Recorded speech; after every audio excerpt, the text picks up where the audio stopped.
We can, yeah, we are live. Good afternoon, everyone from everywhere you're watching. You're welcome to this great event. Can we, um, maybe, can we turn on our camera so that our audiences are going to be live with real people and not just a blank space. So we have on stage, we have Mr. Oluwatobi, we have scholar Stephen Priest, and we have so many other presenters, so many other reputable scholars um, and other people to give us some insightful session. So without wasting much time, we actually plan to start with University of Ilori anthem and then go on to introducing the host. But Unilorin is our alma mater, and we are also dealing with University of Ilorin graduates. So um, we can just we can just continue. We can start. So so the first thing I want to say is that can you mute your mic? Or I'm hearing myself back and it's somehow. Uh-huh. Okay. So the theme of this webinar is after graduating, what next?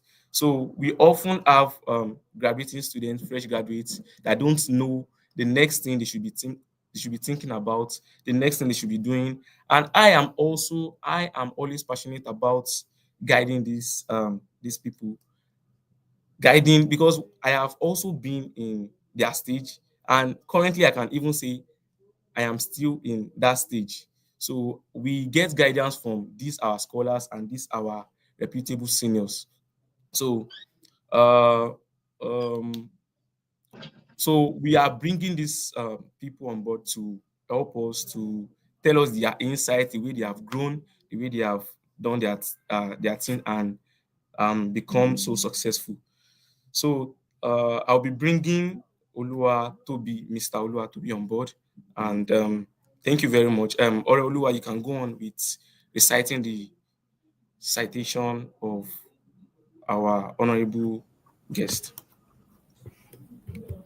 Good afternoon. Okay, welcome once more, Mr. Oluwatobi.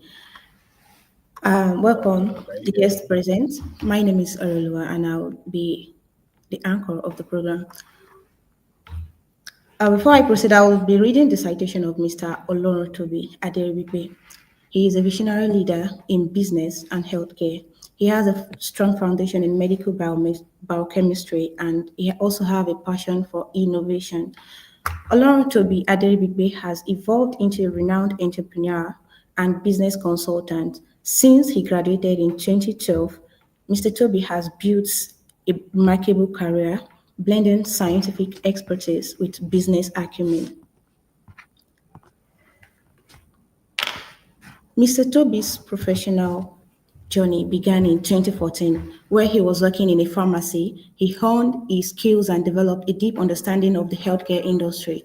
His commitment to excellence earned him the Sterling Bank Business Scholarship, enabling him to attend the prestigious Lagos Business School in 2016.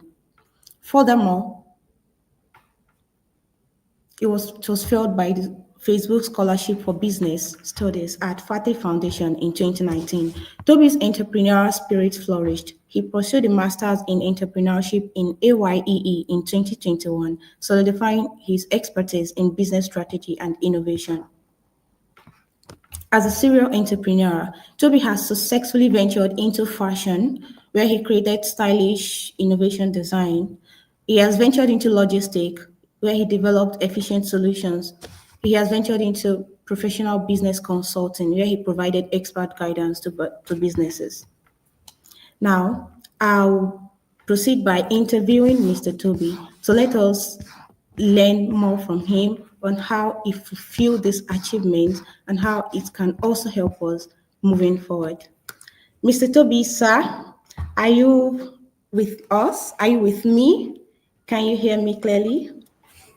Yeah, I can hear you. Good afternoon, everybody. All right. For the sake of our audience, I won't assume that I know your name. So, our entrepreneur and our business mentor. You've studied entrepreneurship deeply, but you've also lived it through different ventures from fashion, logistics. Can you kindly share us how you first got into the business? Okay, good afternoon once again. My name is Oloran Tobi Aderigbe. I consider it a big opportunity to share my experience with everyone here, and I hope that at the end of the session, we'll be able to learn one or two things that would be valuable to our lives, and we'll be able to take some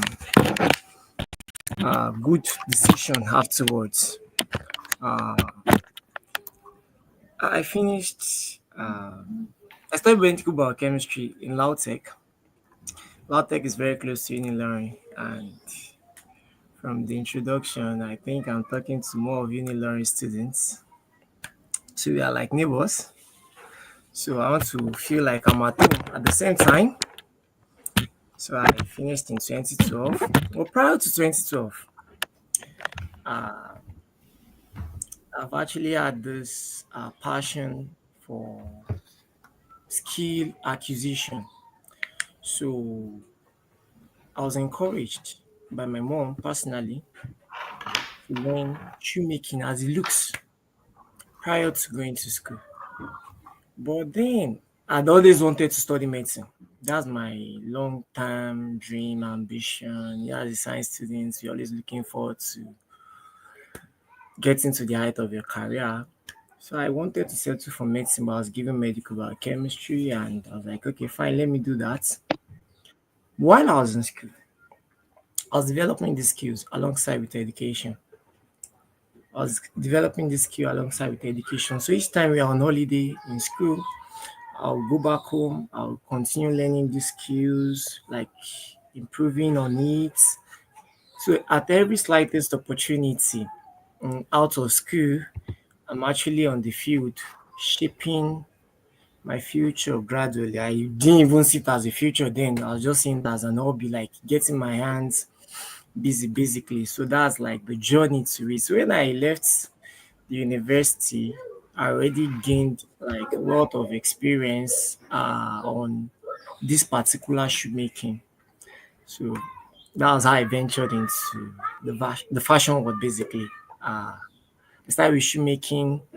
I went into leather works. I started producing belts, wallets, bags, Ankara crafts, and different things you can actually think of from the fashion design, especially when it has to do with leather works. Basically, that's how I got into the business. That's insightful. Thank you so much, sir.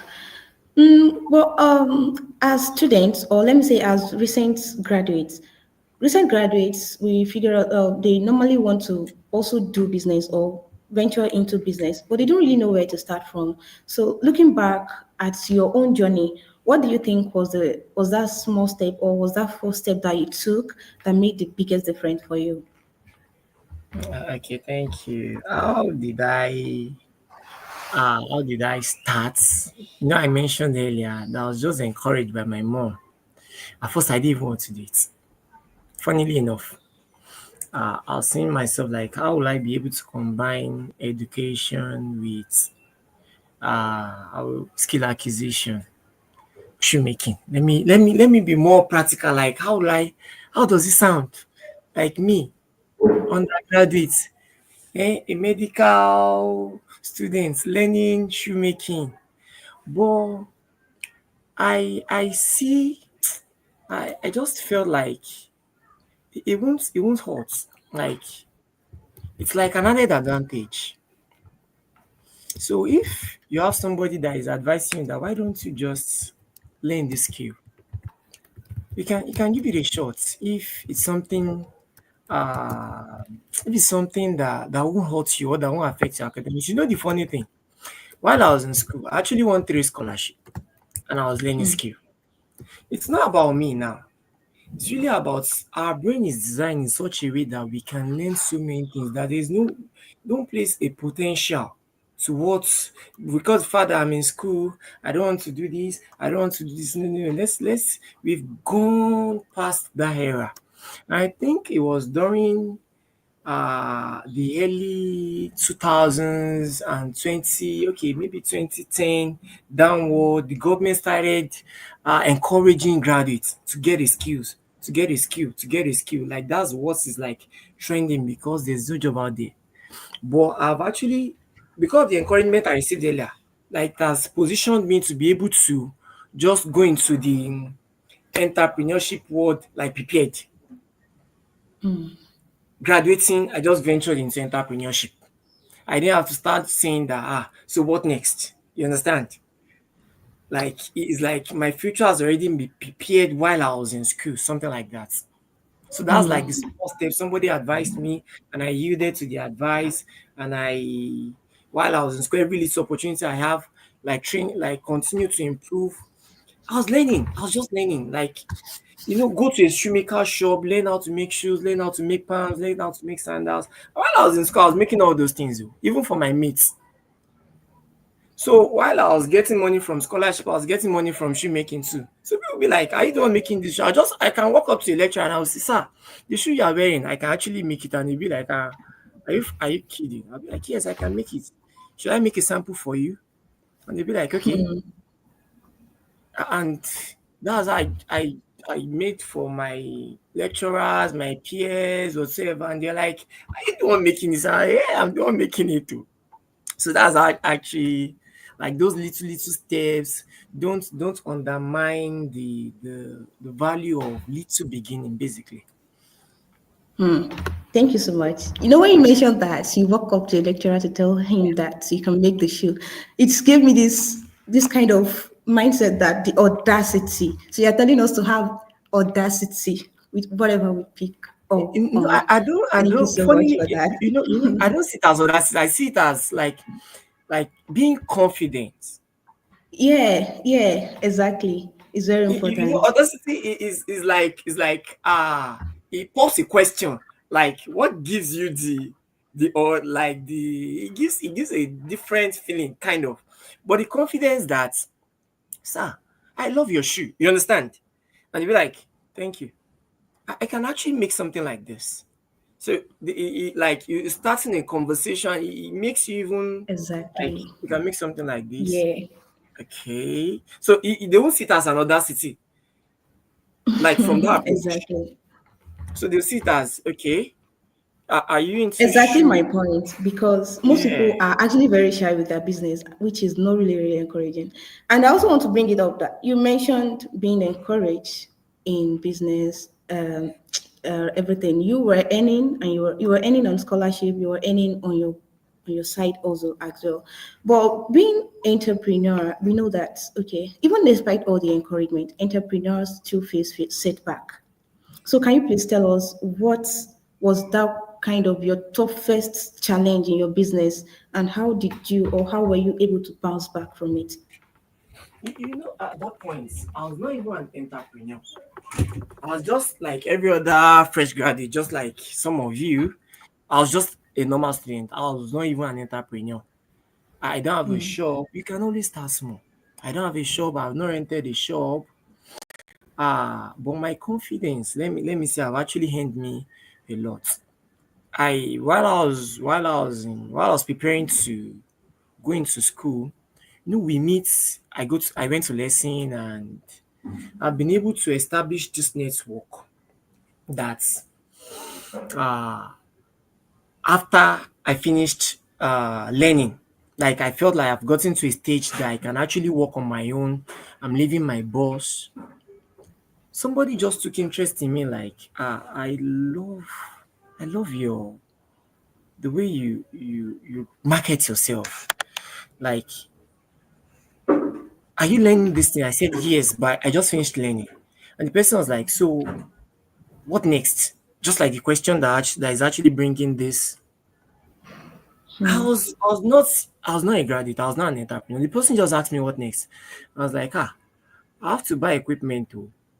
I have to get money to set up, buy this, buy that, filing machine, sewing machine, buy last, buy this, buy that. And the person was like, so how much will it cost? And I was like, it's then it will cost like maybe I told him 13,500. And the person brought up his check and he wrote me 13,500 naira. I was not an entrepreneur, but your confidence will always open way for you.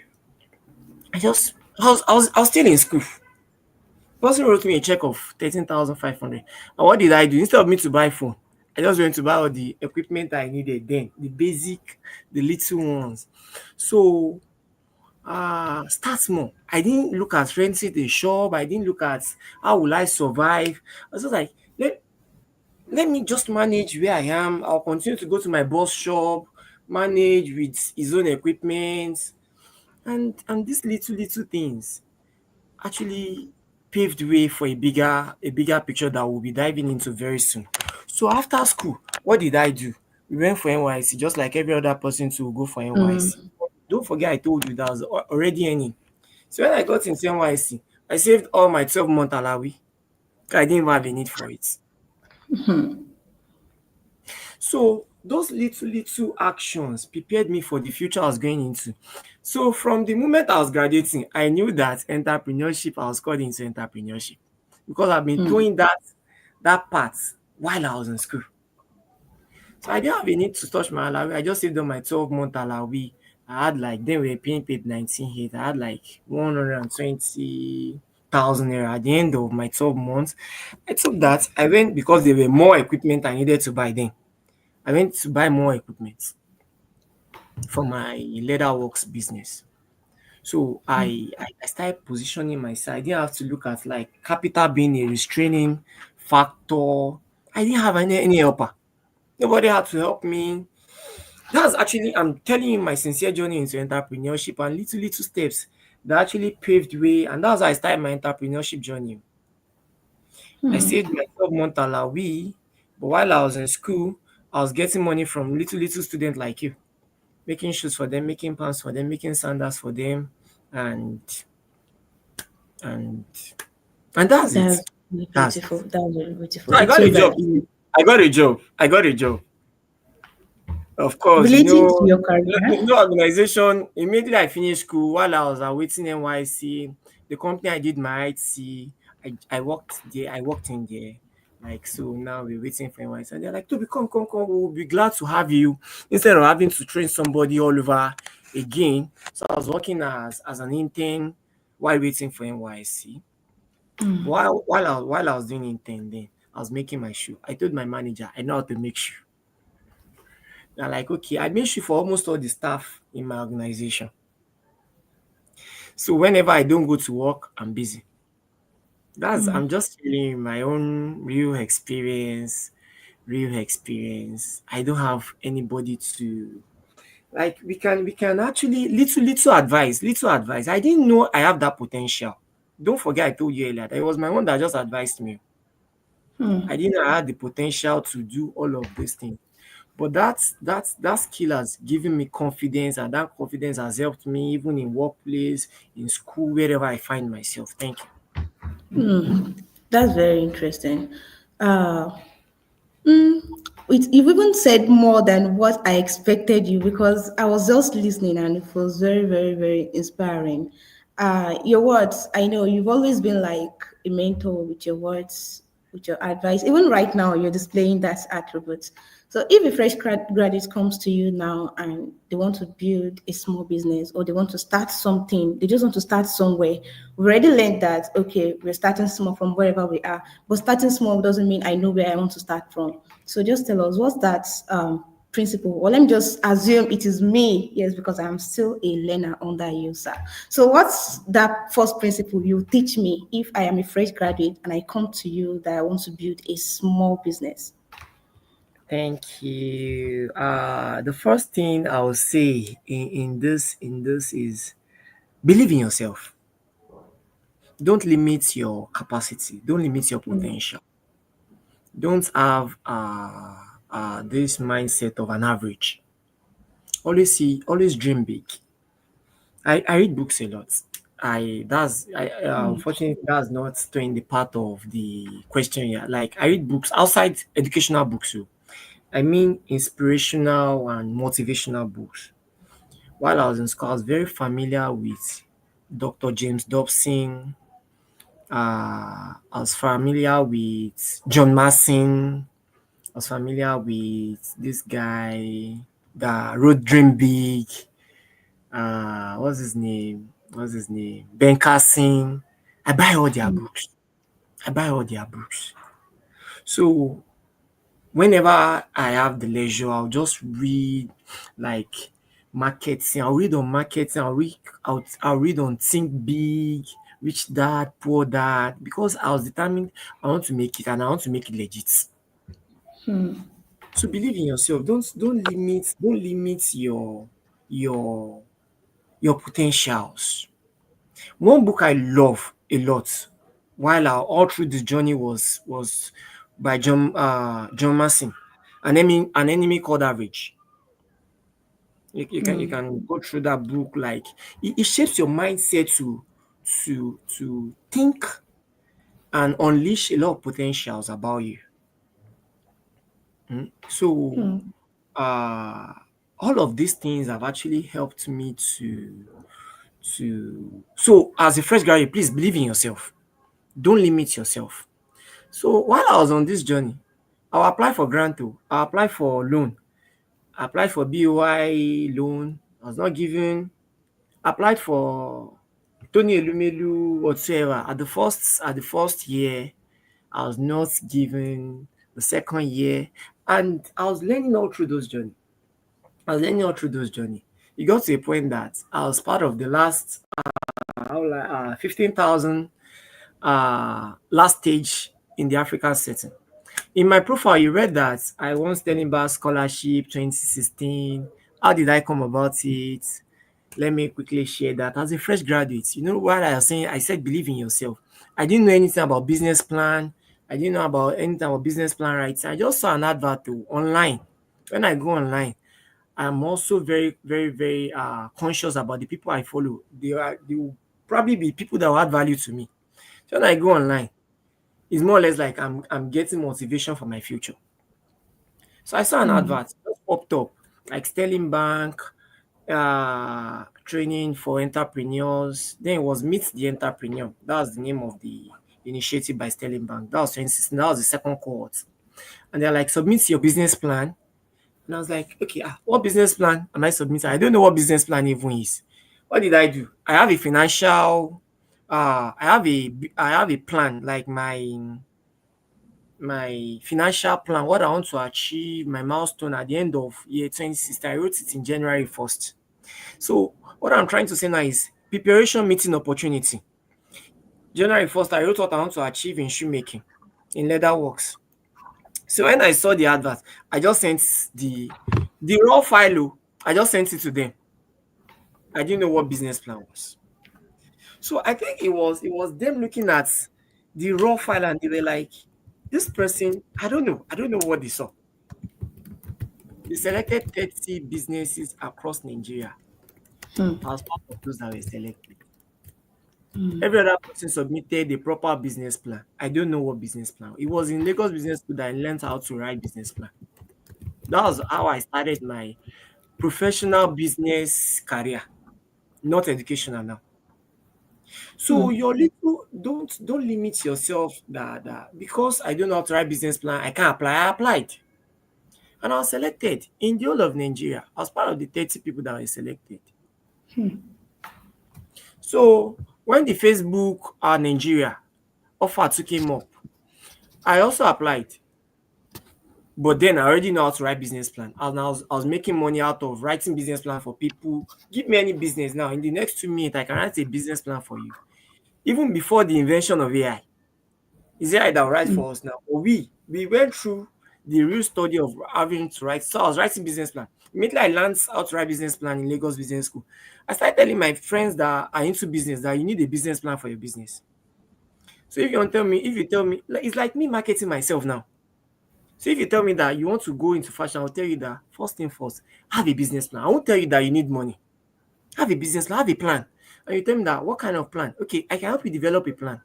So you need a logo, you need a name, you need to register with the CAC, you need this, you need that. And they'll be like, okay, it's kind of cumbersome. I can help you out.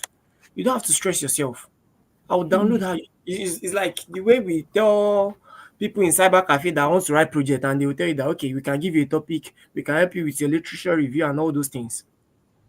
So I was selling myself, I was selling so each time I acquire new skills, I sell the skills. So all those things were bringing in money left, right, center, left, right, center. So I applied for Facebook. I applied to Facebook Nigeria. They sent us to Faith Foundation. Faith Foundation is owned by Fola Adeola, the co-founder of GTB. They train businesses across the world. So it was in Faith Foundation. We have an alumni hub. I saw we were exposed to opportunities. So these are where I didn't start with money. So all those training gave us avenue to have access to funding. So during COVID, I saw one of federal government grants for businesses, blah blah blah. I just applied under Faith Foundation. Then we have Faith Foundation franchise. We are alumni. Federal government gave me grants. I won't tell you the amount they gave me.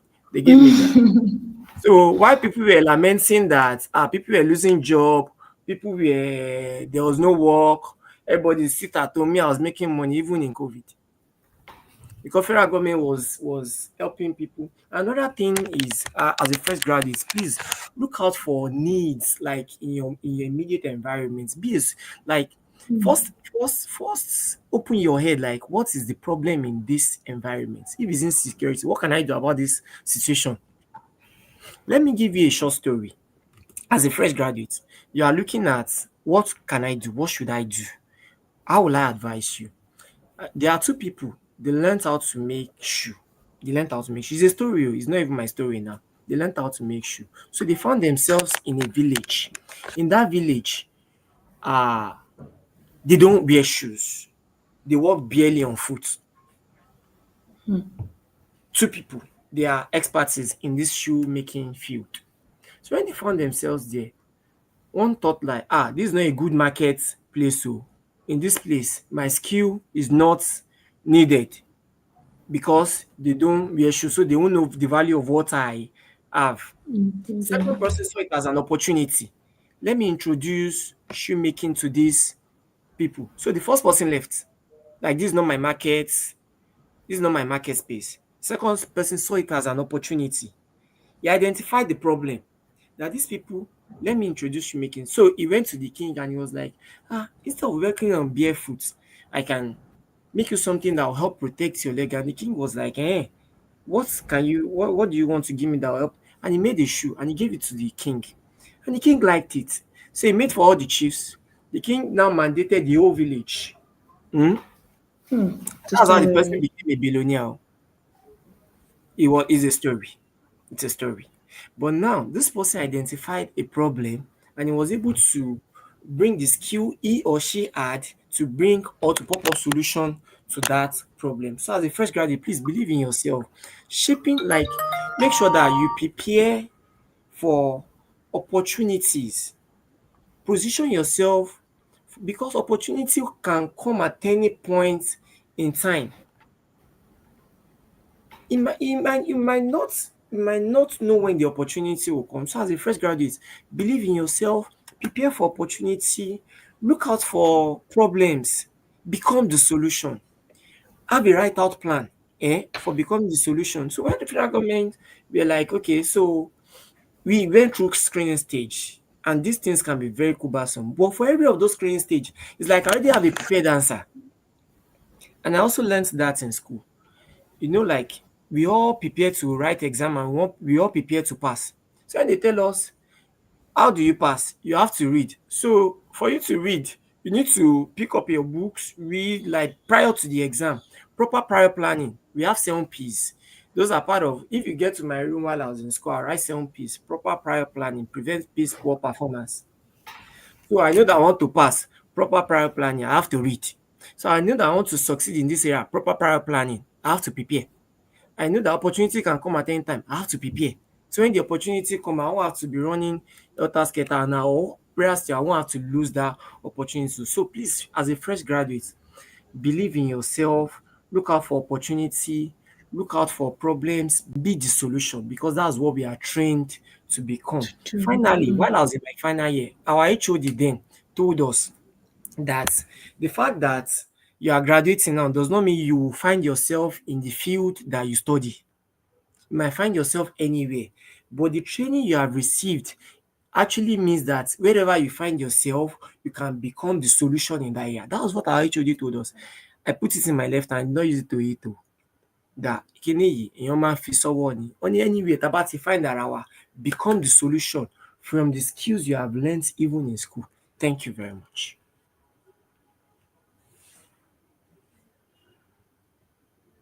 Hello? Hello? Are we together? Yes, yes, we are together. It's a great session. I have actually been talking and I don't know my mic was on mute. Can anybody hear me? Hello?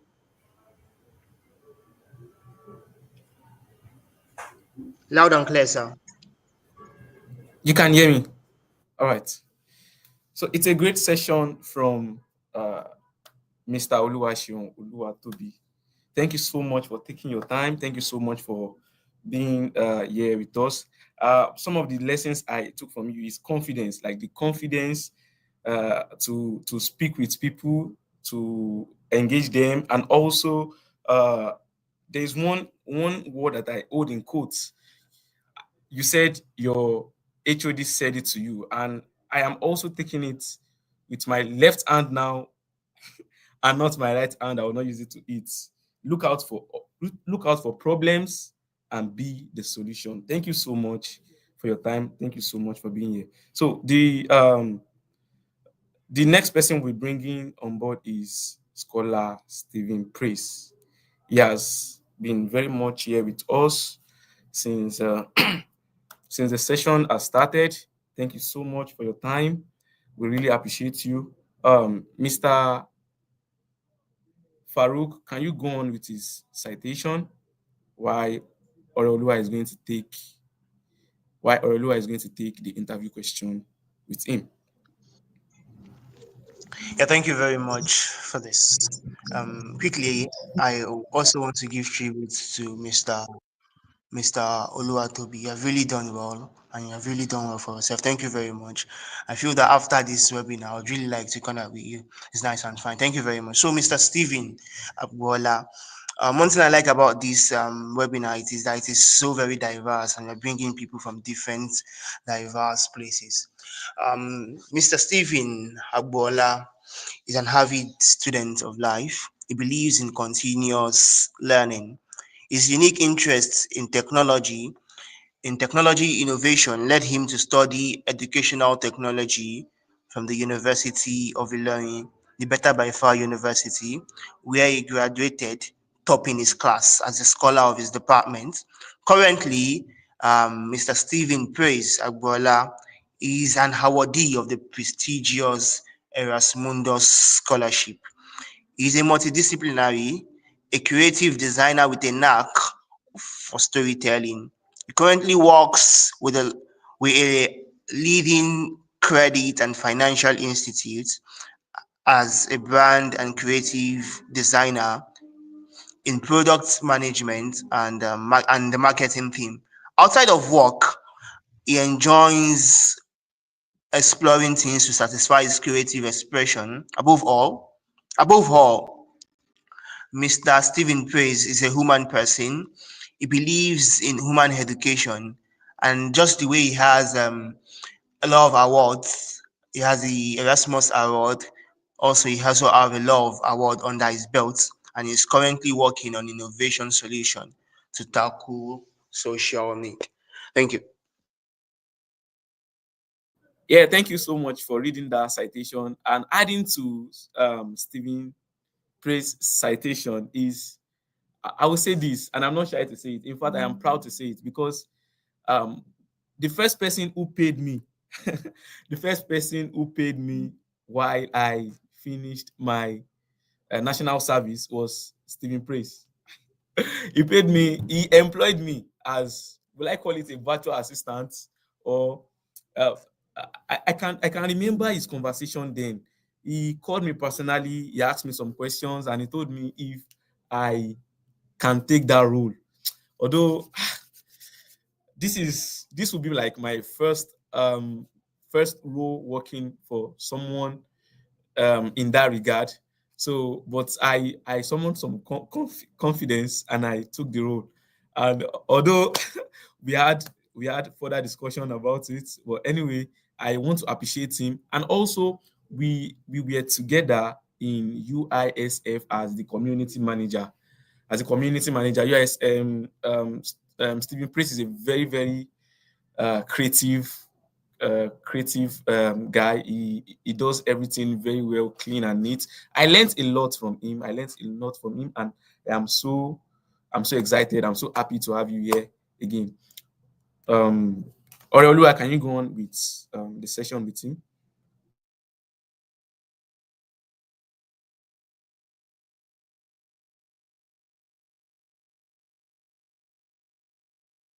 Right. Many of our colleagues may not have heard about the Unilorin International Scholars Forum. Can you please enlighten? Oreolua, sorry, you were at the backstage before. Can you please recap? Okay, welcome, Mr. Steven. Um, as it has been said, many of our colleagues might not have heard about the Unilorin International Scholars Forum. Please, can you tell us what it is all about? Good afternoon, everyone. I would like to confirm that you can hear me loud and clear. Yeah. Oh, cool. So, thanks so much, the organizer and the moderator. Thank you, Abby, for having me. It's such a privilege, and you know, we had the opportunity to work together. I just want to acknowledge how brilliant you are, and thank you for putting this together. So, talking about UISF, UISF stands for Unilorin International Scholars Forum, and it's just as the name implies, it was born from the vision of helping Unilorin students to enhance opportunity for an outlook to global studies opportunity. And the goal or the vision was brought up by Unilorin alumni who were beneficiaries of generous scholarship and prestigious scholarship all over the world. I mean, you can think about it. So, while they were pursuing their graduate studies on a fully funded scholarship, we have some of them who were MasterCard Foundation scholars, Chebney, Erasmus scholars, and all over the world here. So they came together with the idea, oh, let's help students in our university, graduates, to know about this opportunity that is readily available for them because there are lots of bright students. Let me borrow this word from this popular comedian, like he used to say, like info, info. Yeah, you get. So it's just like to share information about particularly graduate scholarship opportunities to help uni students to enhance global opportunity to position them globally, and also beyond sharing information, organizing webinar sections, the Unilorin International Scholarship Forums, the alumni, that is the scholars who are or have been previously been able to get scholarship around the world. They come together as well every year to help students by giving them scholarship, local scholarship. And how it works is like the application is being rolled out every year. And, this scholarship covers required certification exam for them to be able to be fully prepared to apply for international scholarships, like paying for their GRE, IELTS, passport, international passport, and the likes. So I think Unilorin International Scholarship Forum it's a platform for any Unilorin student who is looking forward to pursue their graduate studies outside the country. I mean, on a global scale. So I think I'm able to give a justification about what UISF is about. Hmm. That's very much insightful. But from your perspective, why do you think it's important for graduates to plug into network like the UISF instead of trying to figure out everything on their own?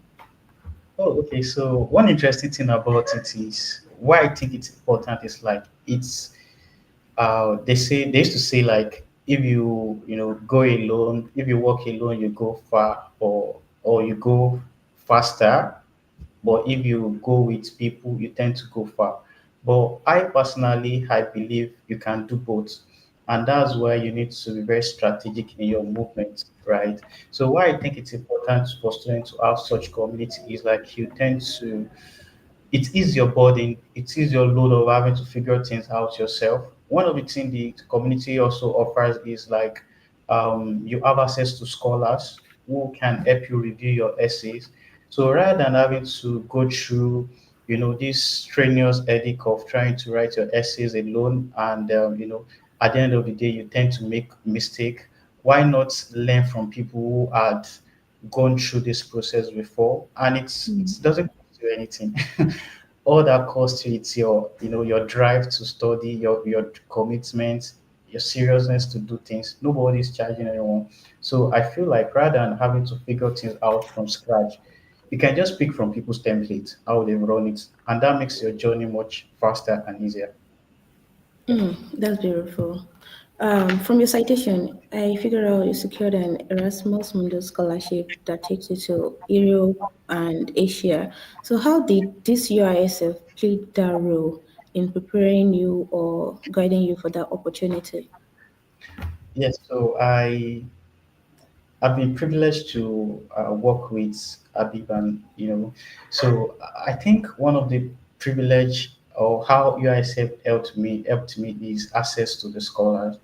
So and by that I mean like I could easily access Erasmus scholars to pick from their brain like, oh, what are the things you do differently? I tend to ask questions a lot. So I reached out to them, oh, this is what I'm planning to do. What do you think about this? Can you look at my CV? Can you look at my essay? Can you point out what I'm doing wrong or what I'm doing right? So I think having this community of people and platforms to reach out to them, it makes it easier for me. So it also contributes to my ability to win the scholarship because I'm not, in as much as I had to put a lot of work into the whole thing, I I know what's expected of me. I'm not just doing it blindly. I know the strategy behind how the scholarship works in work. So it plays a crucial factors for me. That really makes it. But before this scholarship, you worked in real estate as a digital content creative. How did that experience shape your journey as a graduate? Okay. Actually, it was anyways, to be honest, I believe like no knowledge is waste, right? And I believe in connecting the dots. So, and when you are connecting the dots, you don't really know you are connecting the dots. It's only when you look backward you'll be like, oh, this thing actually, helps me. So really, let me cite an example, right? One of the way I've been able to make tremendous contributions in wherever I found myself is to my skills acquisitions, right? So, for example, UISF, I was able to be part of the community management because of my skills. I work in the back end. I think I'm the back end guy that does things in the back end, just things keep flowing, and in terms of communication, branding, and all of that. So, I my work wasn't really in the real estate to be specific rather, but it was just the people I tend to work with in that regard at that point in time. So what we do then was just creative designs, communication design works, and it helps me, right? Because I could talk about it as not just me studying alone. I also have skills acquisition outside of, academics, right? And beyond, I totally believe that like beyond academics, your skills acquisitions are so very, very important. They complement what you are reading, so you can transfer those skills as you progress. So overall, even though my current program doesn't have it as a requirement, it's a edge beyond just again it's a edge beyond it's an edge beyond just the class of degree you graduate with, your GP, wherever it is, but skills acquisitions, creativity, critical thinking, and all of that. We have the soft skill and the hard skills as well. So they complement each other in the long run. That's beautiful. But for graduates like me who are just hearing about this UISF for the Yeah. first time today, what's that first step I can take to get involved? So I think the first step will be your mindset, right? The first step will be the mindset. Oh, this is what I want. You have this pressing desire to further your studies, to acquire knowledge. Yeah. So I mean, it starts with you first. Like, so once you realize, oh, I want to do this, your mind is totally prepared for it because it's a lot of money. It's not handed over on a lateral good, right?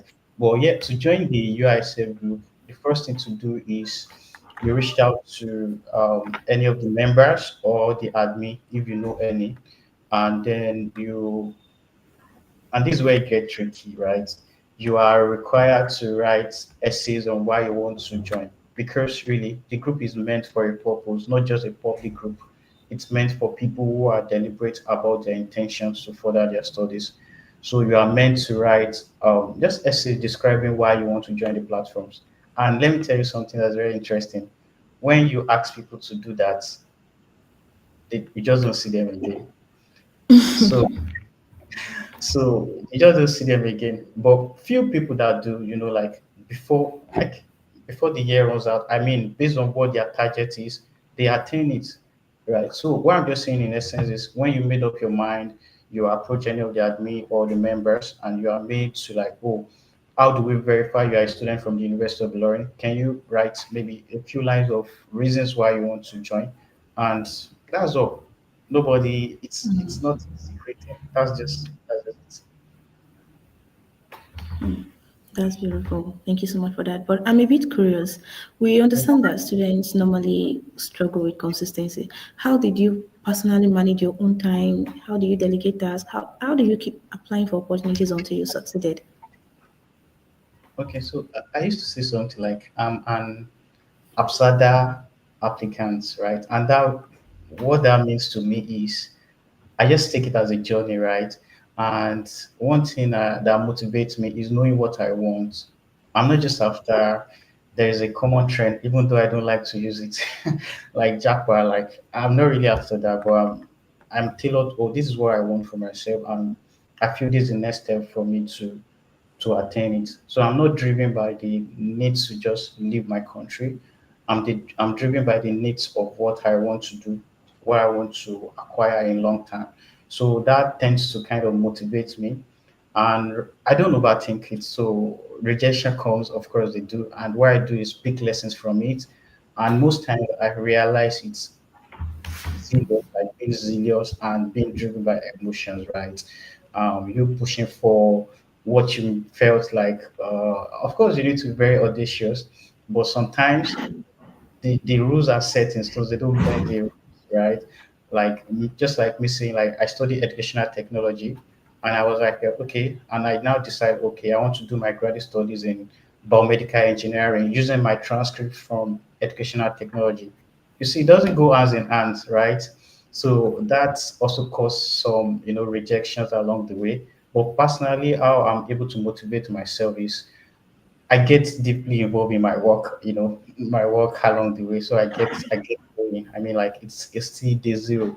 We are going to day one. So I just, revive my spirit. Sometimes I even joke about it with my friend, like, oh, I don't chop love letter again. Oh, but life goes on. So it's called rejection letter, love letter actually. So life goes on, and then I just get back to work.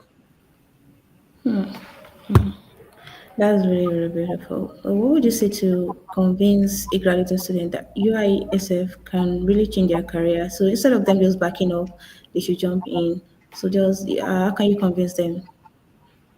Yeah, I would say it's there are proven records of how life has been changed tremendously through by a nursing opportunity. Even I can speak about it myself. I know like Abib is also on the platforms. he could speak about it himself. So what I would say is just go for it, know what you want and go for it. They always say like aim for the stars, aim for the moon. When you fall among the stars. And this guy, Olamide, say like always remember rent is due. Anyways, so I mean, just know what you want. Be driven by your by aspirations. To be honest, you are doing yourself a very good effort in the long run. So I'll just go for it. Go for it. This is really beautiful. It felt like you should not stop again. You should just keep. This was really loaded, actually. Thank you so much for this. May God Almighty continue to help you prosper. So now, moving on to the next person, Mr. Abubakar Toyib Olamileka. Are you here, please?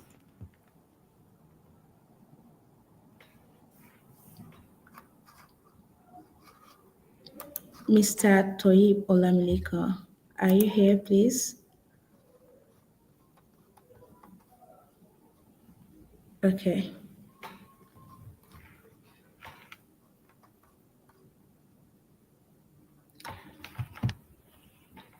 Let's move on to Mr. Owolabi Taufik. I don't know if he is present at the show.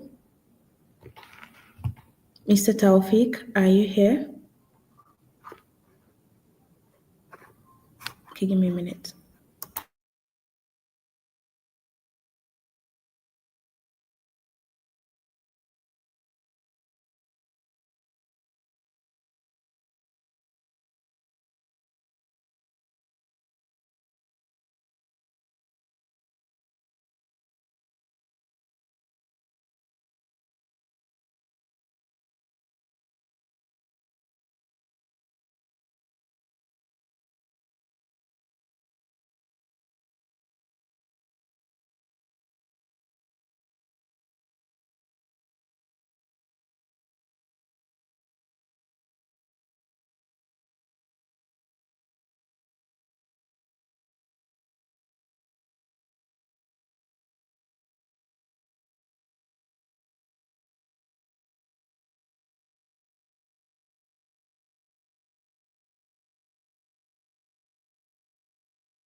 Now, Mr. Biba. Okay, sorry about that break. Um, let's move on to Mr. Scholar Jamil Sulaiman. Are you with us, sir? Yes, I'm with you. Good morning. Can you hear me? All right. Good day to you. Um, Okay. I would like you to please kindly introduce yourself briefly. I won't assume that I know you. Okay. My Oh, name is okay. Like go sorry, on. I've been talking, but my mic was on mute. I don't want to cut our scholar short. Um, are you still? Are you convenient saying something, or I should just continue? Now you can continue. All right. Thank you very much for honoring our invitation. I am so excited to have you, Scholar Jamiu Temitope Sulaiman, born teacher. He's an emerging scholar in teacher education and elementary mathematics with strong passion for improving teaching strategies, early childhood education, and flipped learning model. He is currently pursuing a PhD in mathematics, a PhD in teacher education and learning science, elementary mathematics at the North California at the at the North Carolina State University, USA. This is happening after his master studies in childhood education, which he graduated with distinction, and his BEd, that is his BEd in primary education studies in the University of Ilorin. Jamil's research focuses on mathematics teaching strategy, childhood learning, and the role of childhood learning and the role of mother tongue in education. His master's thesis examined the effect of in-class flipped classroom strategy on pupil mathematics achievement, while his undergraduate work explored the impact of mother tongue instruction on low performing students. Uh, we know him as born teacher. See, I would say personally that I got an A in so many courses in education because of born teacher. There is no single student up till today in the faculty of education that is not going to know born teacher. Born teacher is vast in teaching and administrative experience. He served dean as the dean of the student of education at Grand Plus College of Education. He's also like a teacher to Unilorin students. It's also like a teacher, a mentor, and a very, very good support to all students. Thank you so much for being here. Thank you so much for honoring our invitation. Thank you, sir. Okay, good That morning. was beautiful. It's nice having you once more, Mr. Bonticha. Okay, let's quickly get right into it. You've always been born teacher. Where did that love for education came from, and how do you think it shaped your career path? Being a teacher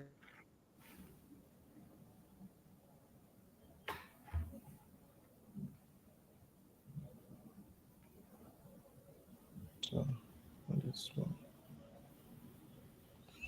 can you hear me, please? Yeah, I want to get up, please. yeah, we can go on, sir. Yes, we can Okay, hear I you. said, okay, the love for education started from during my secondary school days because I started teaching right immediately after I finished doing my WAEC exams.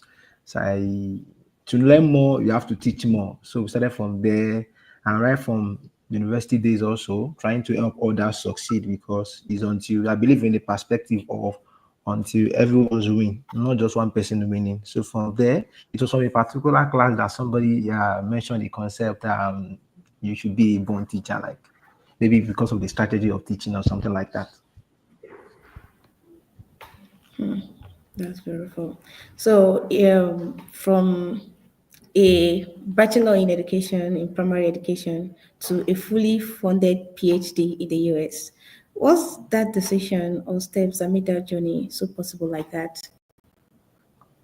It's about knowing what you want and going for what you want.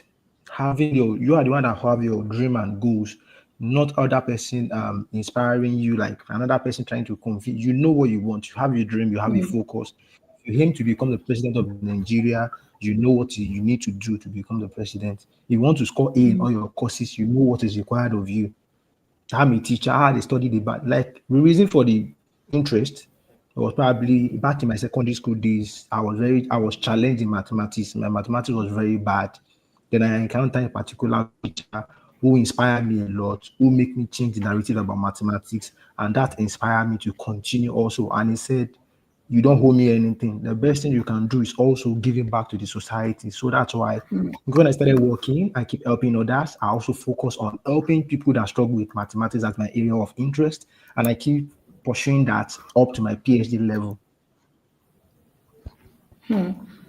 But many first graduates used to think that this scholarship you're talking about is only for certain people or top grades people. What do you say to that based on your own experience, sir? Yeah, like I always say, you must have your interest, you must have your direction. You work with those like thanks to the USISIF group, Investor of Illinois Scholarship Forum. They often do some webinars to be able to tell you that when you see scholars from education having the scholarship, for medicine having the scholarship, from engineering having the scholarship, which means every field is well represented in the UISF group, which means the scholarship is not meant for just one department alone or one unit. It's meant for all of us. Then I always talk about you have to work towards your goal, develop your profile, associate with those people that are in your front, check their CV. There are trending scholars on net that have uploaded their CVs. You can see what they have put there. It goes beyond you finishing as a first class student. It goes beyond you just having your courses. You must know there are things. I venture more into volunteering activities. I volunteer in conferences. I review journals. I just put myself out there to ensure that I'm adding something to my profile day in, day out. Like if I give my profile to you, you know that this person know what he's doing. We believe that every life experience comes with its or own challenge. What can you say was your toughest point in your academic journey, and how did you push through, sir? Uh, it's about pushing forward. Like imagine after you've graduated from school, you went for NYSC and you're on an open land of what next. The game is about, our society never celebrate teachers, never celebrate educationists, you know that. But you need to be passionate. You are the one that know the goal you want. You know what you want. You know what works for you. The first time I was going back, immediately after my NYSC, I told myself I'm going back for masters. And even when I was starting my master, the only thing I have at hand was just the first year school fees. How am I going to continue? There's no particular job. But someone tell me that a particular mentor told me that the reason why people don't have house is the fact that they want money to buy the land, build the house, roof it. If you have money for only land, start. By the time you're about losing the land, you look for how you get to build the house. So when I was going for my master, I just started. We said the next one will surely come out. So something like that about finances. Finances always make us turn back on some of our goals. But the game is about just start it. If you have started, the next thing will come. If you are following your dream, God get your back. That's really beautiful, sir. I'm really learning a lot. If a graduate today wants to follow your steps, what's the first action they should take in the next 3 to 6 months? Like I always say, have a goal for yourself. Set a plan for yourself. I believe in personal jotter and diary. I write what I want to achieve in the next 2 years, in the next 3 years. Even when I don't have the money, I write it down. I have it planned. So it means if you stumble on President Tinubu today and he asks you how much do you need, you don't have to think twice because you already have. It's like an entrepreneur that is always on active. The day you meet your opportunity, you have things to drop out. I meet people that are ahead of me. I meet scholars ahead of me. I check their profile. Okay, these people have publications. How do I get this?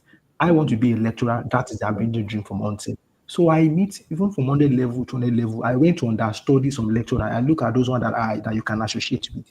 They will tell you the game. Okay, you have to be a good teacher. You have to write publication. You have to have a journal. This. You have to have this. You have to have that. So I now try to mentor and follow their step and know what I can learn. Then from there, I started building my profile continuously. That is, I mimic, I observe, and I also leverage on technology. Don't limit yourself. You might not have traveled out of Nigeria, yes, but you must know. I look at people in my field. I'm from early childhood and primary. So I have networks in Indonesia, network in Malaysia, network in many countries I cannot mention out. I look at how they do it. What are they doing? What's the new thing that I have in there? Then use that to sharpen yourself. Then you become extraordinary in Nigeria. Your listening to your citation, it's occurred that you've studied education at every level. So how can graduates use the skills from their course, even if it's not directly related or linked to their dream job?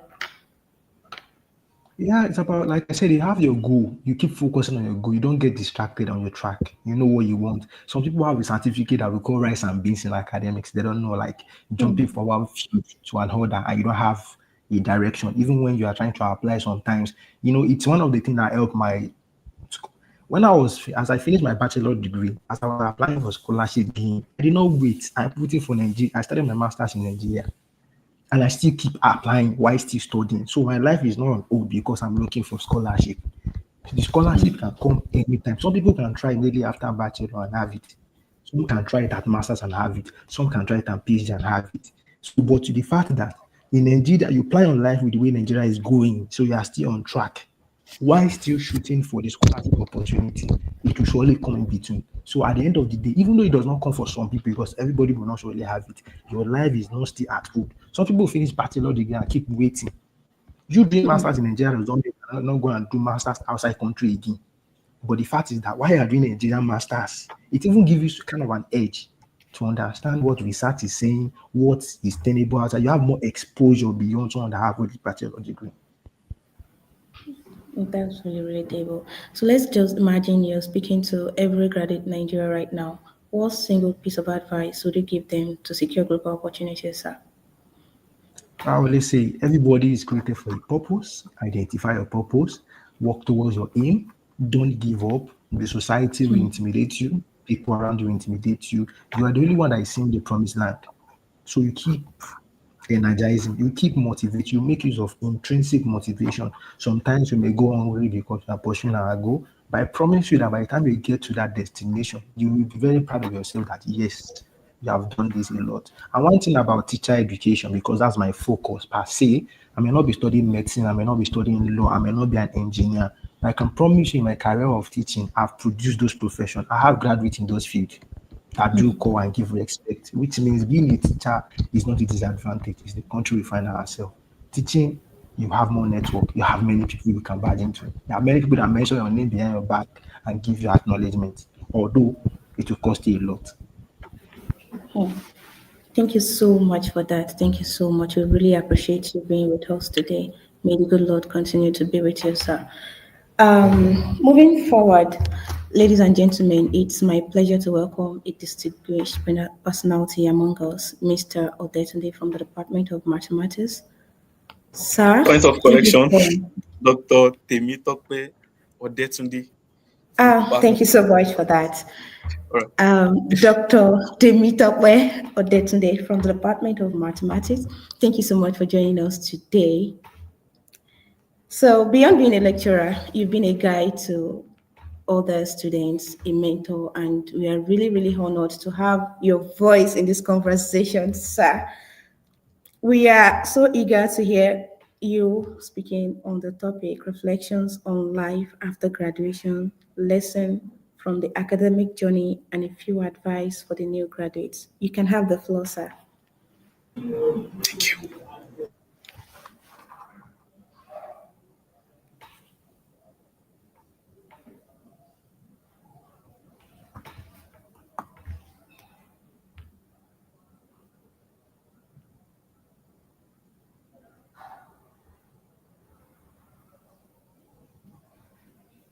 Let's look back to where we started from. The journey for 4 years for some, 5 years for some, 6 years for some has finally come to an end. Glory to God. Some people look at it and say, oh, the vision I set for myself at matriculation, I was able to achieve it. Some will say, oh, somehow I missed out. And some will say, oh, I struggled. No matter the categories you are, at the end of the day, you graduated. That in itself is actually worthy of giving thanks for, because they said it is not the starter of the race that will be rewarded, but anyone that finishes. Now that you have graduated, what's next? Now, before I actually go on, I have quickly mentioned three categories of graduates that I think I am speaking to. Those that are the high flyers, the ones with A's, B's all through, and the ones that said, I came, I saw her. I've seen everything from A to E, even to F. And the one that said, oh, to God be the glory. Finally, I scaled through. No matter what happened, just take a step back, just pause a while. Through this all, what have I learned? In my personal time, what are the experiences that I gained studying in the four walls of a university? Is it all about the dy/dx? Is it all about the chemistry, the hydrocarbon, the physics, the electromagnetic, the engineering, all this hydraulic, and so on and so forth? Is it all about this? What's next? What phase am I actually looking for? Now, going back to the topic, the lessons to be learned from the academic journey that can actually propel me forward in life.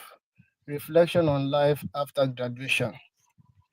By the time, anytime I'm in class, I do tell my students, especially by the time I'm taking mathematics class, they will ask me, sir, this or dydx, what is the life application of it?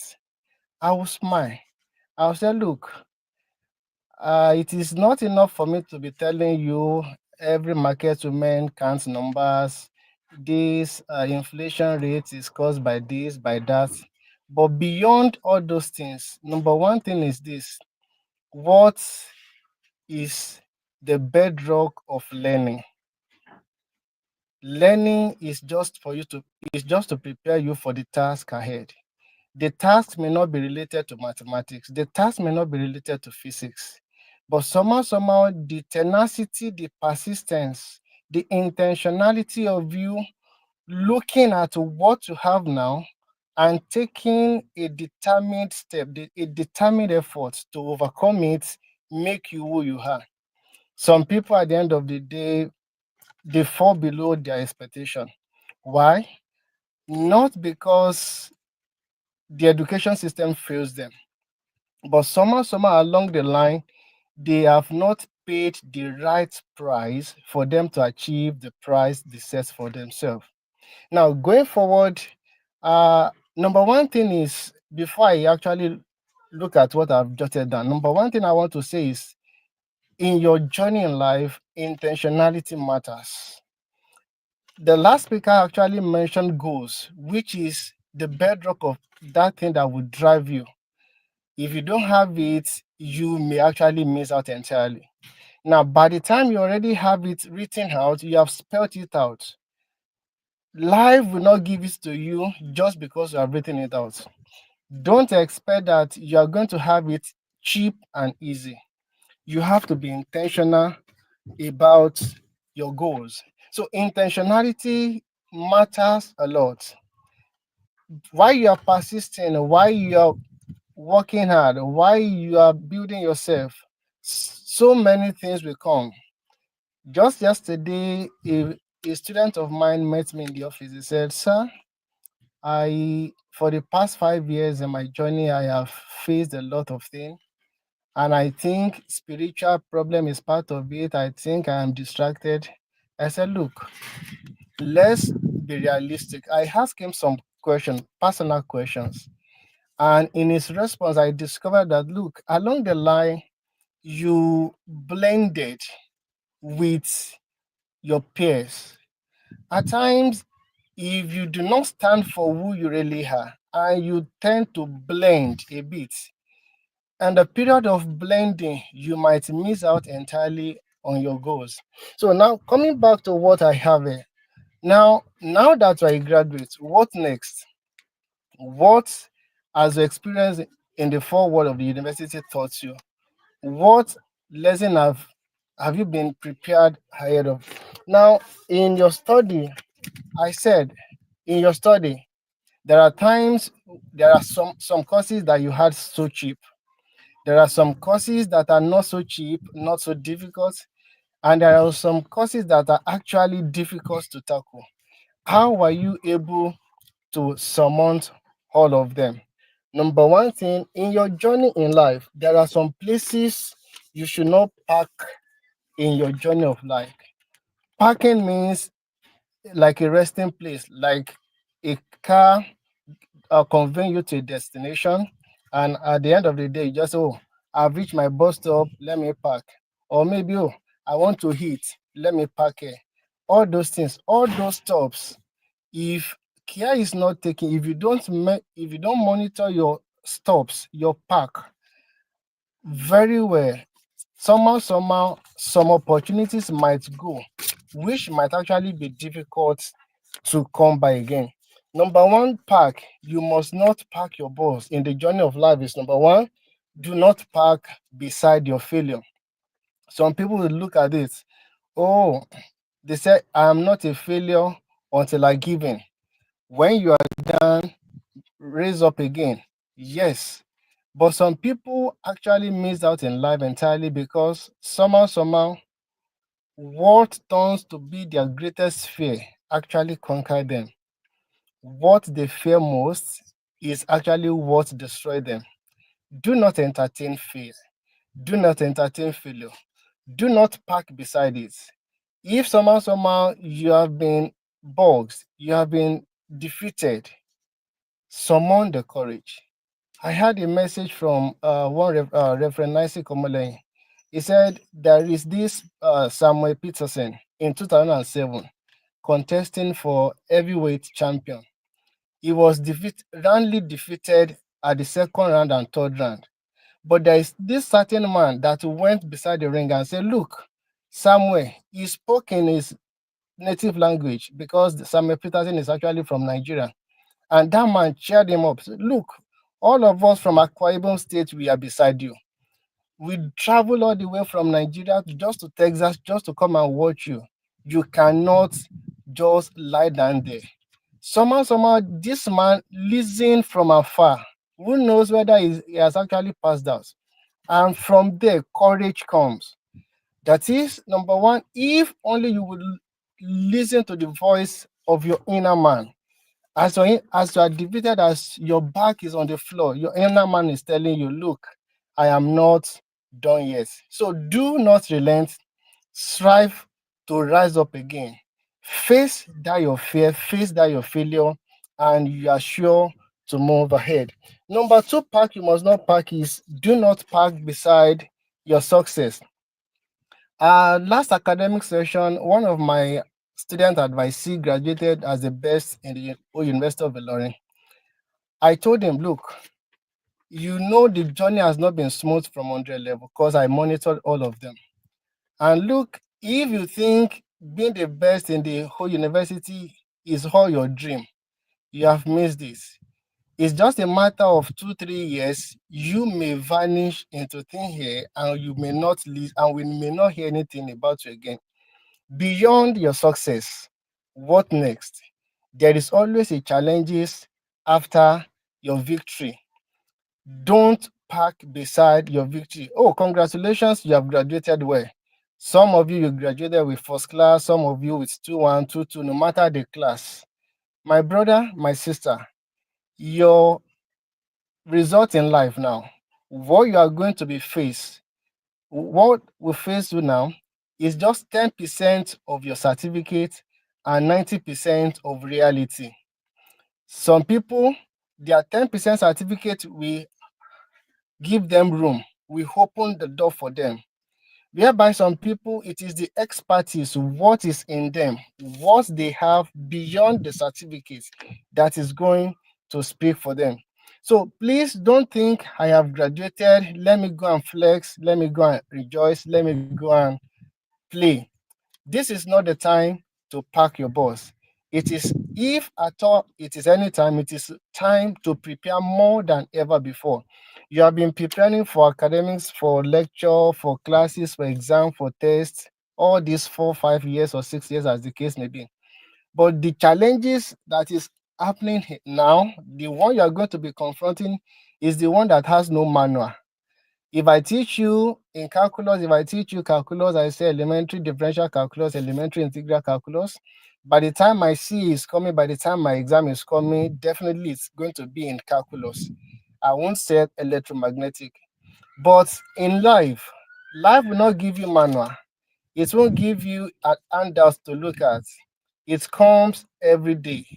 And if by the time you so much carried away with your success, then somehow you may miss out of life. Number three, I want to mention quickly is do not park or do not rest beside your caregivers. Some people will be cheering you on. "Oh, we hail thee, you are the boss." In Yoruba, they will say, "Over 20 fenukon." That is, I give you 20 hands just for what you have done. Some people will be hailing you. And that, I would just want to take a quick story about the story of hare and the tortoise. Hare is fast, everybody knows that. Tortoise challenge hare. Let us have a race. It is not that hare will not beat tortoise down, arms down, everybody knows.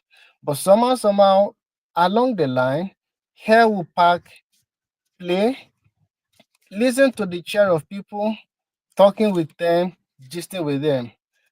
Somehow, it got carried away. And they said, tortoise win the race. And from there, they said, slow and steady win the race. But who knows? If A has not stopped and chatting with his caregivers, people that are healing it, if it has not stopped, maybe the story will have been different. Every one of you, you have your innate ability. You have set out the goals for yourself. You are intentional about it. Along the line, there are some people that may come as a distractions. Distractions can come in form of how you look. Oh, you are beautiful, you are handsome. Distractions may come in form of your body build, your physique, this and that. Do not pack. Always remember, I have a target, I have a goal. This is where I'm going. I wouldn't give in. And I was given 5 minutes, please. Just let me round up with this last one. Do not park beside procrastination. Do not park. Procrastination, they said, is a thief of time. What you have to do today, don't leave it till tomorrow. Now, this occur. The last speaker also said, when let's say you want to go into lecturing, they have already told you it's either you publish or you perish, and you know you yourself, you know you are equipped, well equipped for this thing. You know this thing. What you're supposed to do today, I will do it tomorrow. Tomorrow comes, you will see something along the line. Oh, I will do it tomorrow. Another tomorrow will come, I will do it another tomorrow. By the time you look at it, time waits for no man. And when they say, oh, bring out your publication, you say, oh, I'm sorry, let me just cook something. By that time, it may have been late. Do not pack at all. Do not give in to procrastination. It steals time, it steals destiny. If you actually want to be among the high flyer in life, more than academics now, in life, after you have had your goals set out, be intentional. That is just my key word today. Intentionality. When you are persistent, your tenacity will show, your commitment will show, everything. You are giving it at every point in time. If it leads to success, to God be the glory. If it goes the other way around, according to your Jefferson, he said, look, if I fail, I will rise again. No matter what happens, as you fail, you will have that thing again propelling you. This is not my time to give up. You can discover 9,999 ways by which a certain thing cannot be done. That one way at which it can be done will actually give you a name for generations to come. So as you are going out of the four walls of the university to be faced with real life challenges, my major word to you is be intentional about your goal. Don't give in to caregivers. Don't give in to people that will cajole you. Don't give in to failure. Don't give in. Don't park beside your success. Always strive for more because there is a more to achieve. I guess I will stop there unless if you have question. Thank you.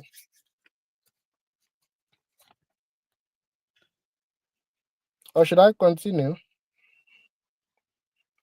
My host, are you there? Ah, thank you very, very much. You know, it seems like you should not even stop at all. And if we continue to wait from today till tomorrow, we know the stuff we are made of. We know that even if you do not stop, we continue to receive value.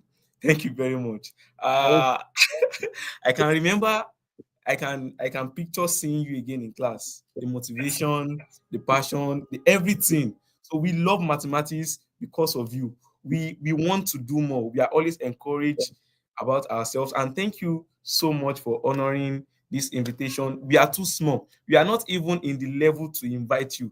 When I Uh, send a text to you, I was so shy about it and be like, but I'm so glad. I'm so happy to have you, sir. Thank you very much, sir. Thank Thank you you. very much. Thank you. Point of correction.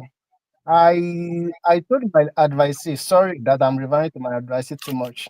Immediately, Senate approved that year.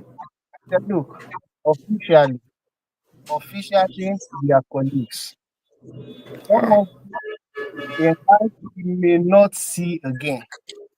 Some maybe somehow you will meet me, maybe recommendation here and there, people that want to further the education, or maybe they look for recommendations.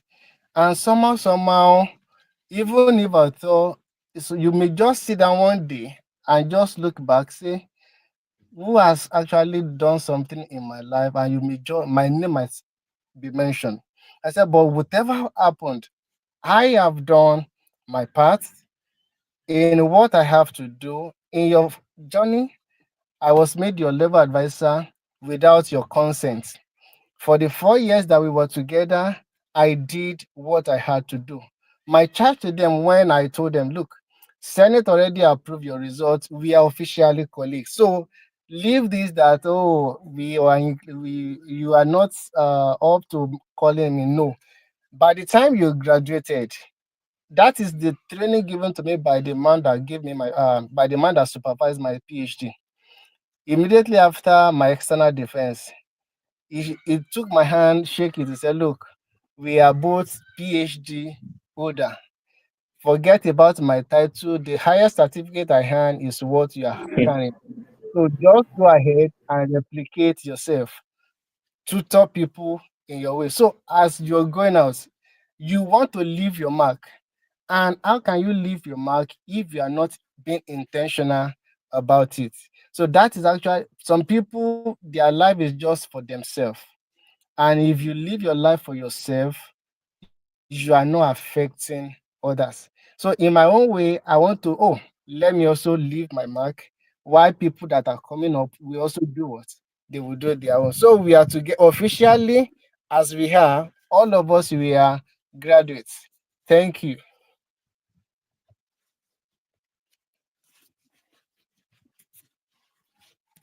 Officially, all of us were graduates. Officially.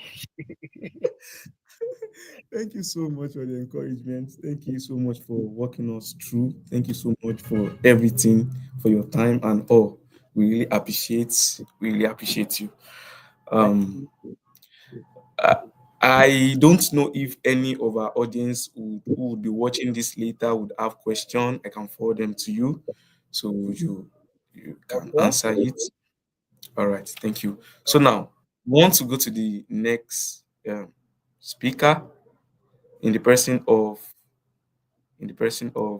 Mr. Wisdom Okokun Oluwaseun.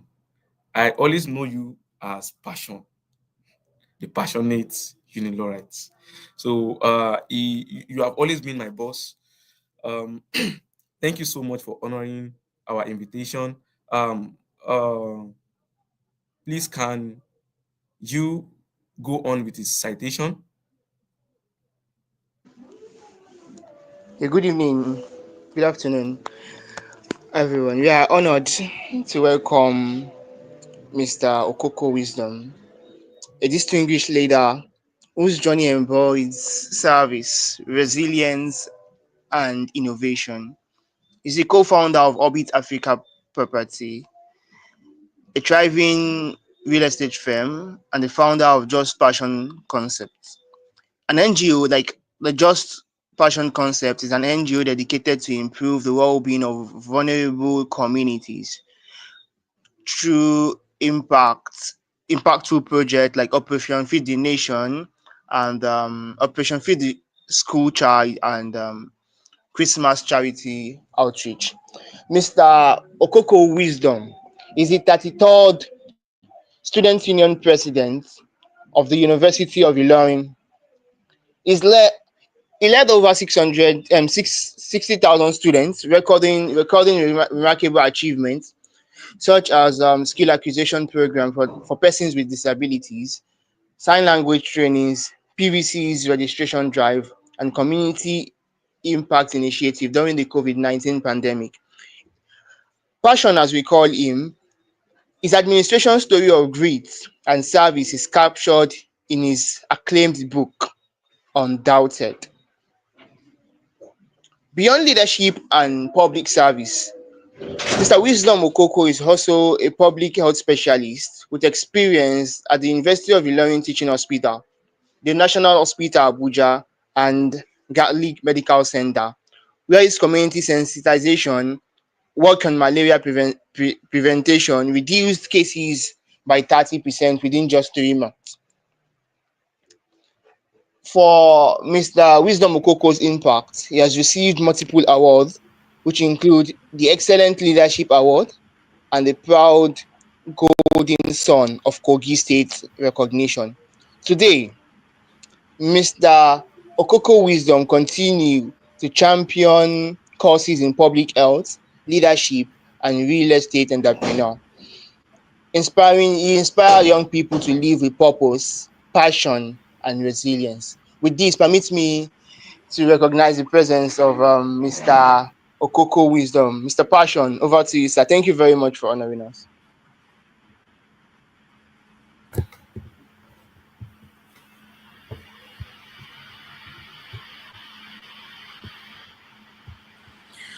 Thank you so much. Good afternoon, ladies and gentlemen, scholars. Thank you Good for having afternoon, sir. me. Without wasting much of our time, I will be handing it into the session. According to what has been read about you, you have built an impressive profile as a former SU president, public health specialist, NGO founder, and real estate entrepreneur. How do you manage to combine this diverse role and what inspired you to pursue such a multifaceted journey, sir? Okay, thank you very much. I must celebrate everybody, all the organizers of this webinar this afternoon. I must say that I'm honored to be here. I bring you greetings from Orbit Africa Properties, which is the face of life where I am currently. At every point in my life, you see, everything you mentioned, you spoke about health, you spoke about politics, you spoke about entrepreneurship, and everything happened at different stages of my life. All right. So before I got into the university, I went to a polytechnic where I did science lab tech, and then because of that knowledge, it gave me the opportunity to work with National Hospital, work with Zankli Medical Center, and all that.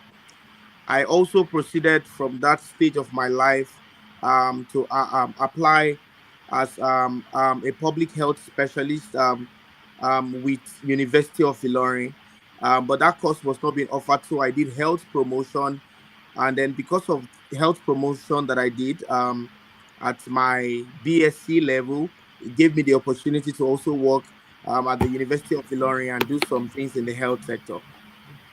At the tail end of my acquiring my BSc certificate, I went into politics, student leadership, and unionism. That gave me the platform to have led the numbers of students I led at that time. But now, away from health, away from politics, and all that, I'm fully an entrepreneur. I'm into business, I'm into real estate, because whatever you want to do, you need money to do it, right?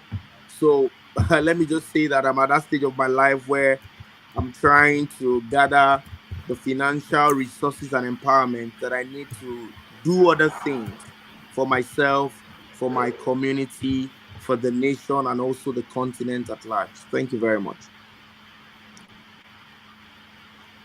That's very impressive, sir. I figured out you wrote the book Undaunted, which shares your story of passion and service. What message from that book do you think that every graduating student should take to heart, sir? Okay, thank you very much. Let me just quickly say on that. Let me say that Undaunted was a book I wrote in my 400 level before I left school, and it was just to tell a story of how that boy who was nobody, who nobody cared about, who never had a voice. You understand? When the popular saying that the rejected stone now becomes the cornerstone. And the very important message that I pick from there and I like to share to everybody is that nobody can be more interested in your life like yourself. A lot of young people in our community today, in our society today, believes that the success of their life is dependent on a connection to an uncle that they have, or because their father is connected, or because their mother is connected, or they just try to just hang their success on somebody, just carry an entitled mentality and move around life. You see, but Undaunted, the core story of Undaunted is the story of a young man who just knew that everything was against him. So you are looking at nobody except yourself. And then I just got to understand that God has everything we need for life is inside us. And all you just have to do is to sit down with yourself, have a meeting with yourself daily, and then see the possibilities that are available in yourself. And then begin to use those possibilities to either train yourself in a skill. I've heard a lot of people come here and talk about training themselves in school. Use those possibilities that God has put inside of you to be the best at whatever your hand finds to do. So whether you are a student, or whether you are a graduate, whether you are a businessman, upcoming, or whatever sector or department of life you find yourself, everything you need to succeed at that stage of life is well within you. You see, when you begin to be convinced that everything you need is within you, people now begin to believe in you. You see, so the stage of so the believing process starts from you first. You have to believe in yourself first. Begin to put everything that you know to work, and then other people can now be sent by God to help you. Nature can begin to work for you. You understand? Doors that other people knock and does not open up, you begin to knock it and it begins to open up for you. You understand? So that is just the major or the core story of that my book, Undaunted. It's still available. A lot of stories, very practical stories that time here will not allow me to share. But if you get a hold of the copy, I'm sure that you get more details from the book. Thank you. That's very beautiful, sir. Well, I'm a bit curious that you're also into real estate. How did you transition into that space? Because it's really, really different from your degree field. And what motivation or what can you talk about to graduate exploring opportunities outside your degree field? Very, very important. Please, what I want to say now is very, very important. If you have not been listening to me before, please, I want you to listen to me now. You see, life has been planned in such a way that nobody is supposed to fail. Note, nobody is supposed to fail. Why do I say that, or why am I saying that? When I graduated from school, I was really confused like everybody on what to do with life. And then because I had little connections in school, I had some people who were offering me job. In short, as a student union president, very easy access. The university had the opportunity of you working as a lecturer if you want to work as.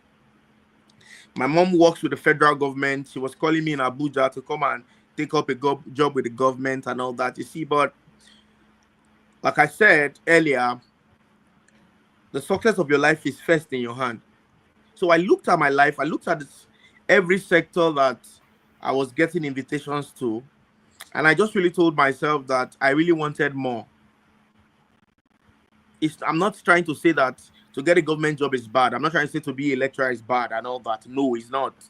But I looked at myself and I told myself that this is what I want for my life. And that is where the power of conviction comes in. When you just say you want something and then you give it the effort, it's going to work out. So I told myself that I wanted a particular kind of life. And what I did was that I looked around my circle, those around my circle, and also those who have gone ahead of me. I looked for someone who was already manifesting what I wanted to be. Listen, somebody who was already manifesting what I wanted to be. Somebody who was already touching the kind of life I wanted to touch. Somebody who was already touching the kind of money I wanted to touch. Somebody who was already living the kind of life I wanted to live. and I spoke to him. And that is where the whole mentorship thing comes in, which is my core passion currently. I'm a mentorship coach and a mentorship advocate. So I looked at him and I spoke to him and I told him that, hey, boss, I finished school now. I'm planning to serve and all that, and I'll do this and do that. But before I even actually launch into life, I want to come work with you for free. I want to come serve you. I want to come be your errand boy. Note, this was the almighty passion. The passion whose name was everywhere, University of Unilorin and in Kwara State. This was somebody who had an opportunity to work with federal government. But because of this was what I wanted, I spoke to him and he was even surprised. My mentor was surprised. Like, are you serious? You want to come work with me? So how much do you want to collect? I said, sir, don't pay me anything. I just want to work the way the Igbo people will carry somebody from the village and they will come and serve their master. And after some time, they do freedom for them. That was what I did at in 2021 when I left the university. And God so kind, my mentor told me to come over. I came over to Lagos. It was not easy. I was his driver. I was taking care of his clothes. I was doing everything that concerns him, sending me on errands and all that. And I can tell you that for 2 years of my life, I dedicated my life to that service. And while I was serving, I was learning the act of the business that he was into. I don't know if you understand my transition journey now. So I was learning the act of the business that he was into. And then he saw the passion. He saw the energy. Most importantly, he saw my results. At that stage of my life, serving under him, I was able to recruit over 600 people to work in his company and to work for him. Over 600. And then myself and over 600 people I recruited at that time who were working directly under me as the head of their sales, were able to generate over 600 million for the company between the year of early 2022 and late 2023. And after serving with him for that number of years, I understood the business. Trust me, it was not easy. It's just because of time. I'm not going to go to tell you some very particular stories, but it was not easy.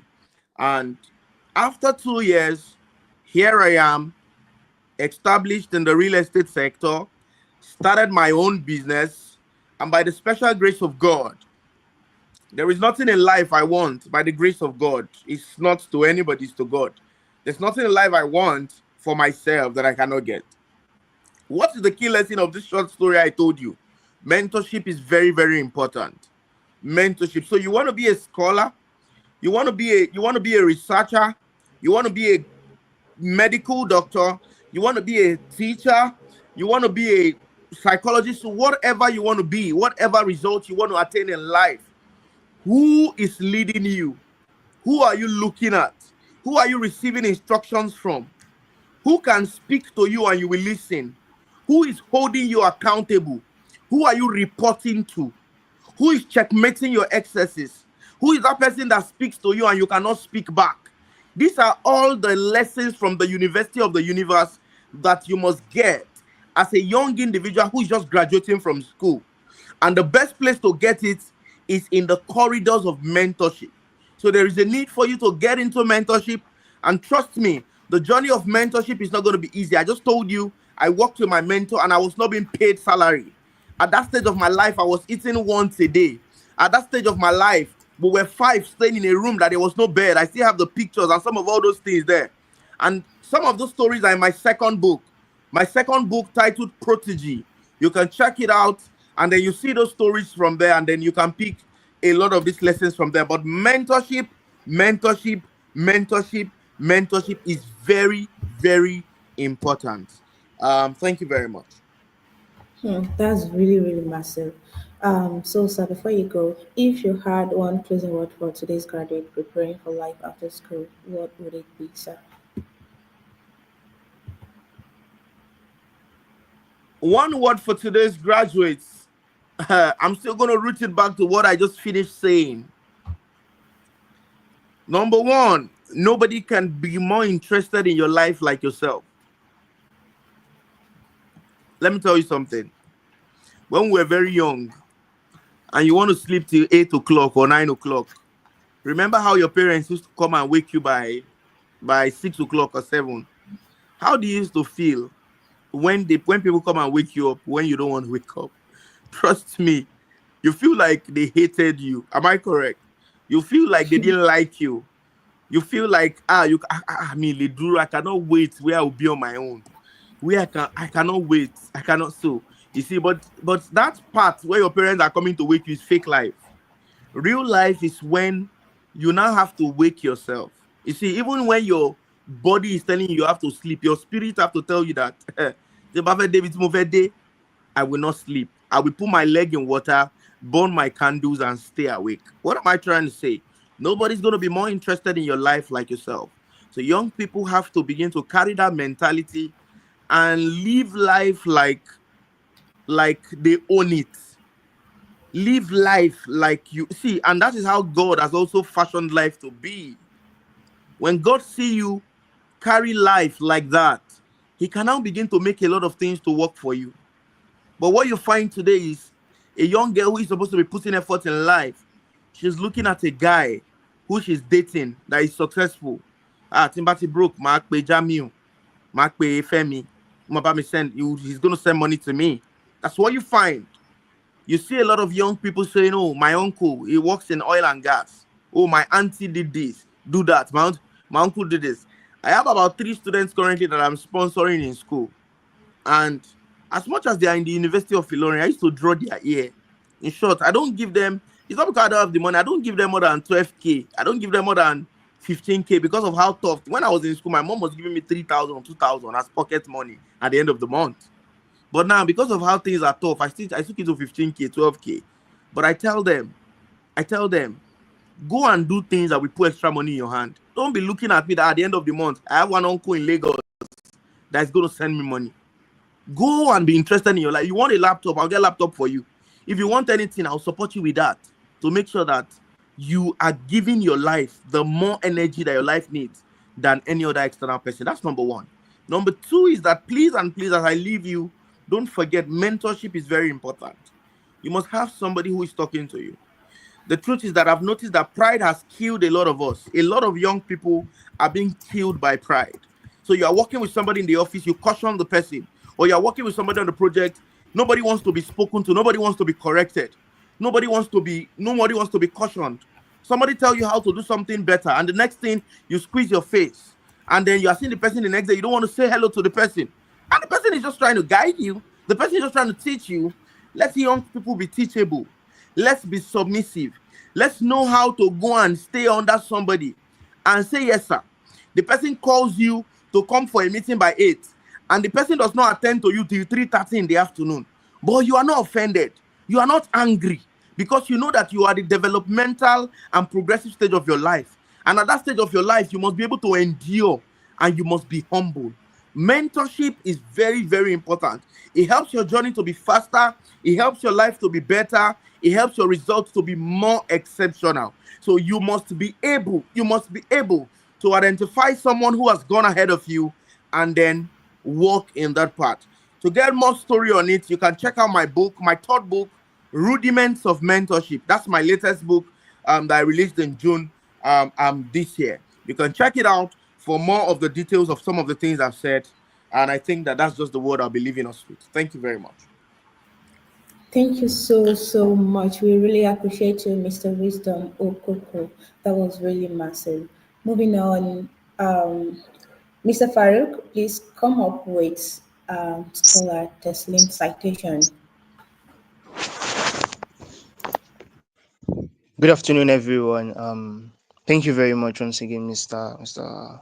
Wisdom Okoko. So we are delighted. We are delighted to recognize Mr. Teslim Olaide Adediji.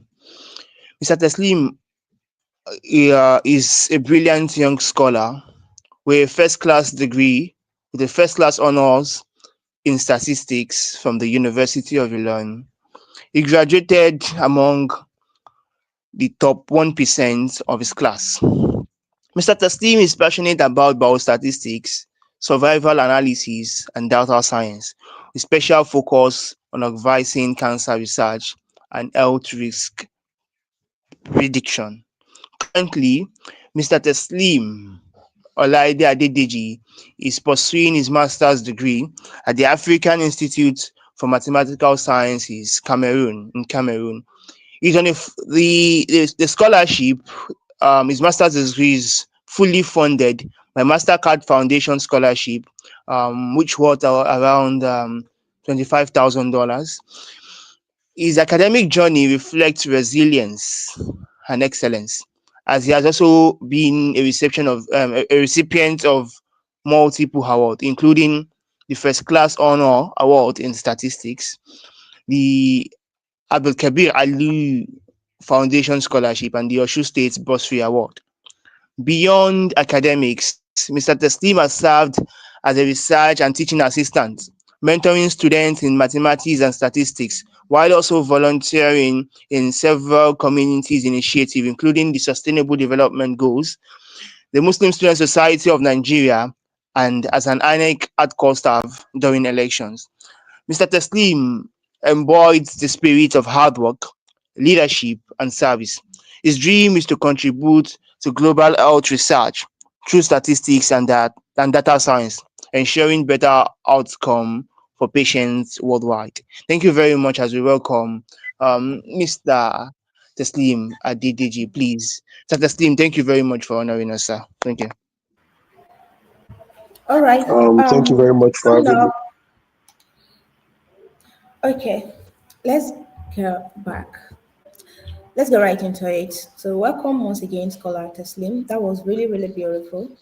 So, going back to the final year, when you were about to graduate, what was in your mind about life after school? Okay, thank you very much. Honestly, it was a mixed excitement and uncertainty. Actually, I knew what I wanted to do. I knew what I wanted to do. Like I want to use statistics to solve real world problem, but I didn't have a science at that time. But what kept me going was the mindset to learn, and that doesn't end after graduation. So that was the mindset of doing things like using statistics to solve real world problem. That was what kept me going after my final year. Hello, can you hear me? Yeah. Hello? Yes, yes, we can hear you. Okay.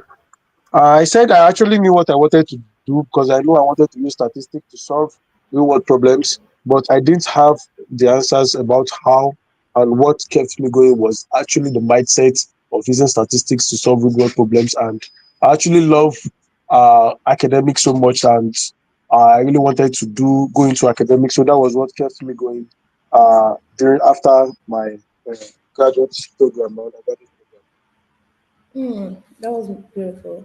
Kindly walk us through your journey from your undergraduate days into statistics to winning your admission into AIMS. Okay. So after my undergraduate, I was actually very, very curious because I told you I like I said earlier, I said I was committed to using statistics to solve real world problems. So I was very, very committed, and I kept building that foundation of learning and improving myself, learning new softwares, learning new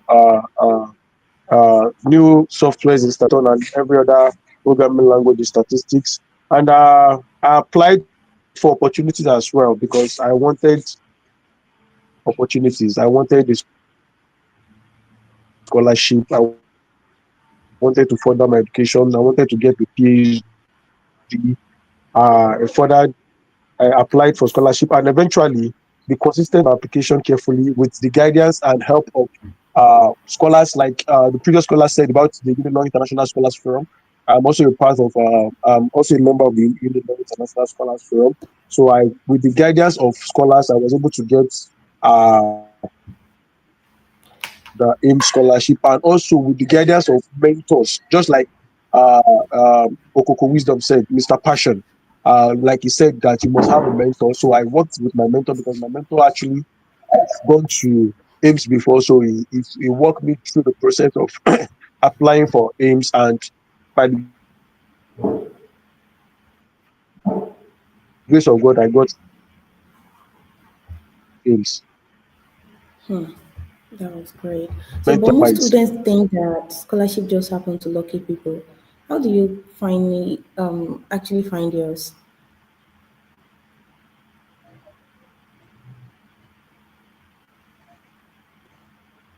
don't fall on people. Everything right. Your grades can be high, and you might not still be given scholarship because in the journey of scholarship, uh, let me not lie to you, you are definitely going to get rejections because I got a lot of rejections before I actually got the acceptance. So I spent time on emails to lecturers and even Twitter pages, the LinkedIn page. I made use of the LinkedIn and Twitter pages in order to search for opportunities. And for each application, I tailored my essay, my CV, and my skills towards that particular opportunity that I was actually working for. Because with different advertisement and different opportunity comes with the different specific skill and my CV. Also had a good relationship with my lecturers when I was at the University of Ilorin. So our recommendations was actually easy for me to get from my university lecturer. So it is not just luck, it is just the preparation. When preparation meets opportunity, that's when Hmm. We've talked about quite a number- people call it luck. So that's great. We talked about quite a number. have to be prepared Is it- and you have to keep applying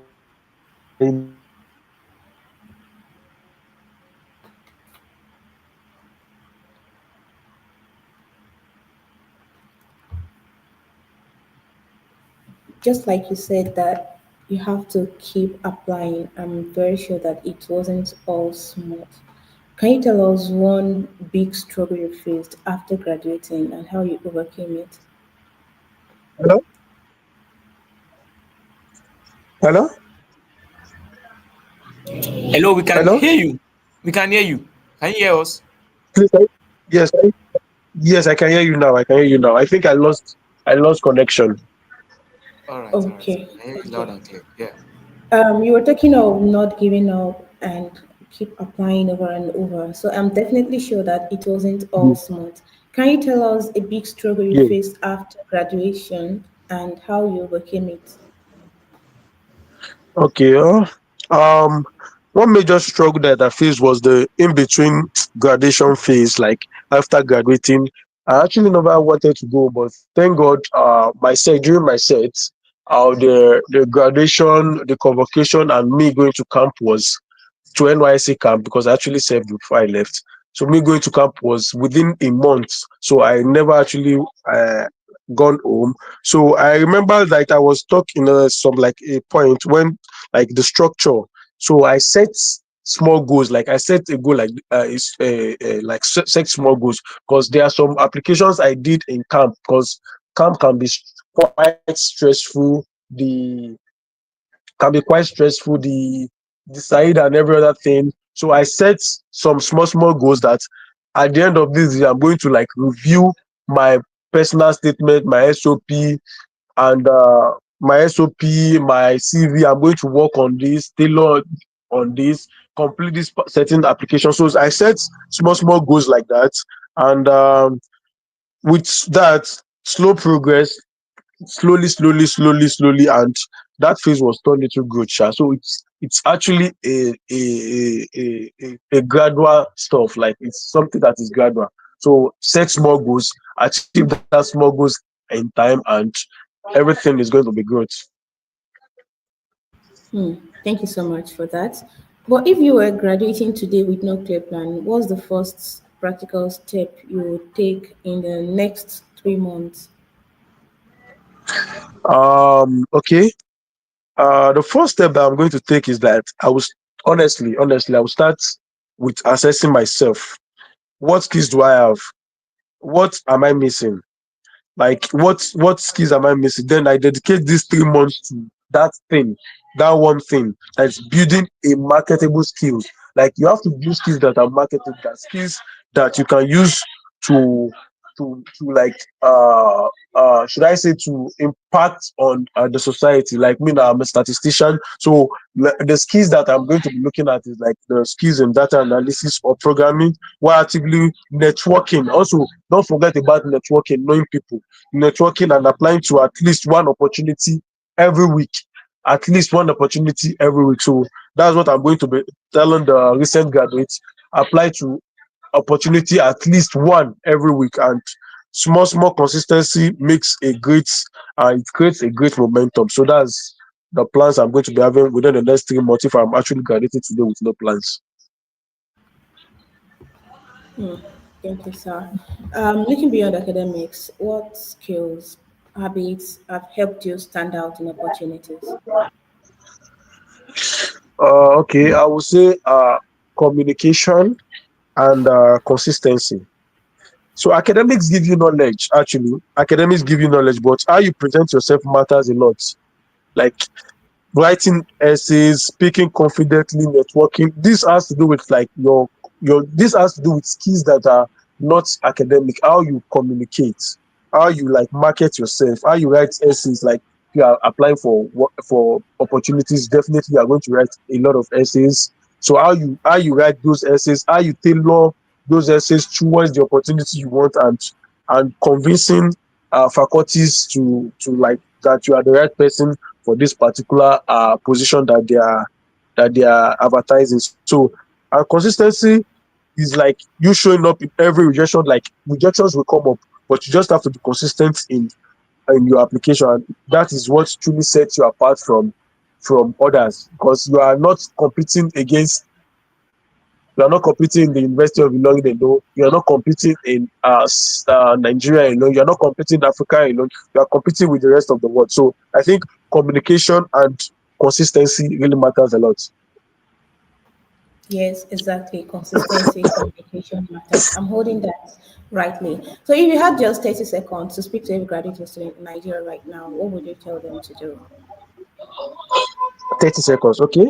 I did say that do not wait for the perfect plan before you move. Actually, don't wait for the perfect, because nothing can be there can be 100% perfect. So you don't have to wait for the perfect plan before you move. You start small, you keep learning, apply boldly, and never underestimate the power of consistency. Like I said, consistency is the key. And every step, no matter how little, build your future and trust the process and keep going. So that's the little word I have for the graduate student of in Nigeria. That's beautiful. Thank you so much for that. And I would like to say thank you to everyone present here today.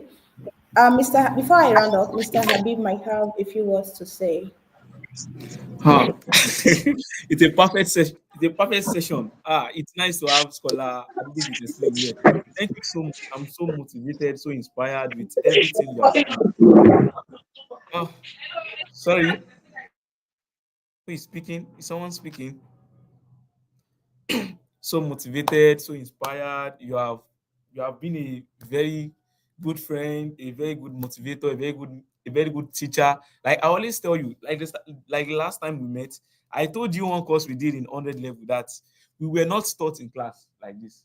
There is no single, okay, maybe a lecturer taught us, but the understanding of getting A in that course was directly from you, and we were in the same level. So you have always been supportive, always been be an advisor, being a senior colleague in the same level. Thank you so much for your good words. Thank you so much for honoring our invitation. We hope when we call you another time, you would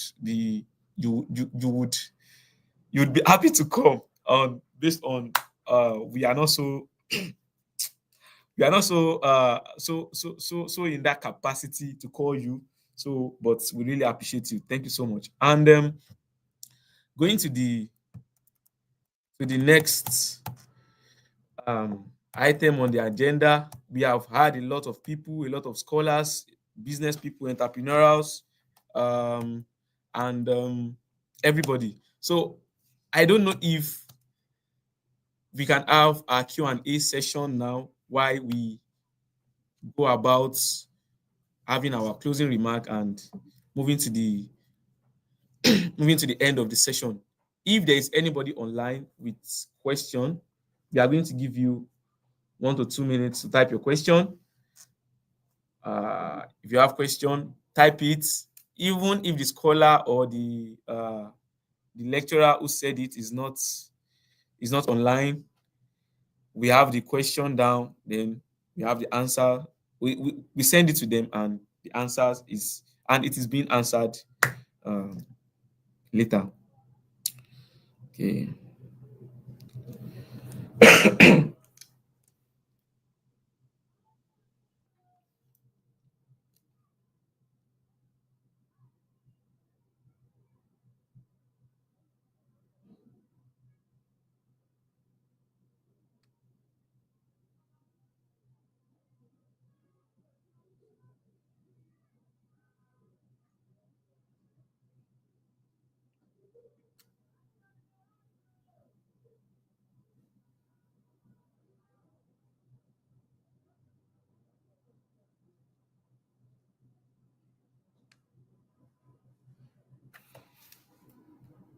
All right, since we don't have much, we don't have questions for now.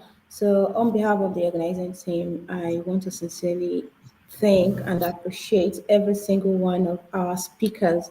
We are we really appreciate your presence here today. Our lecturer, Dr. Odetunde Temitope, our scholars, our professionals, our entrepreneurs, and every single person who took the time to share the journey with us today.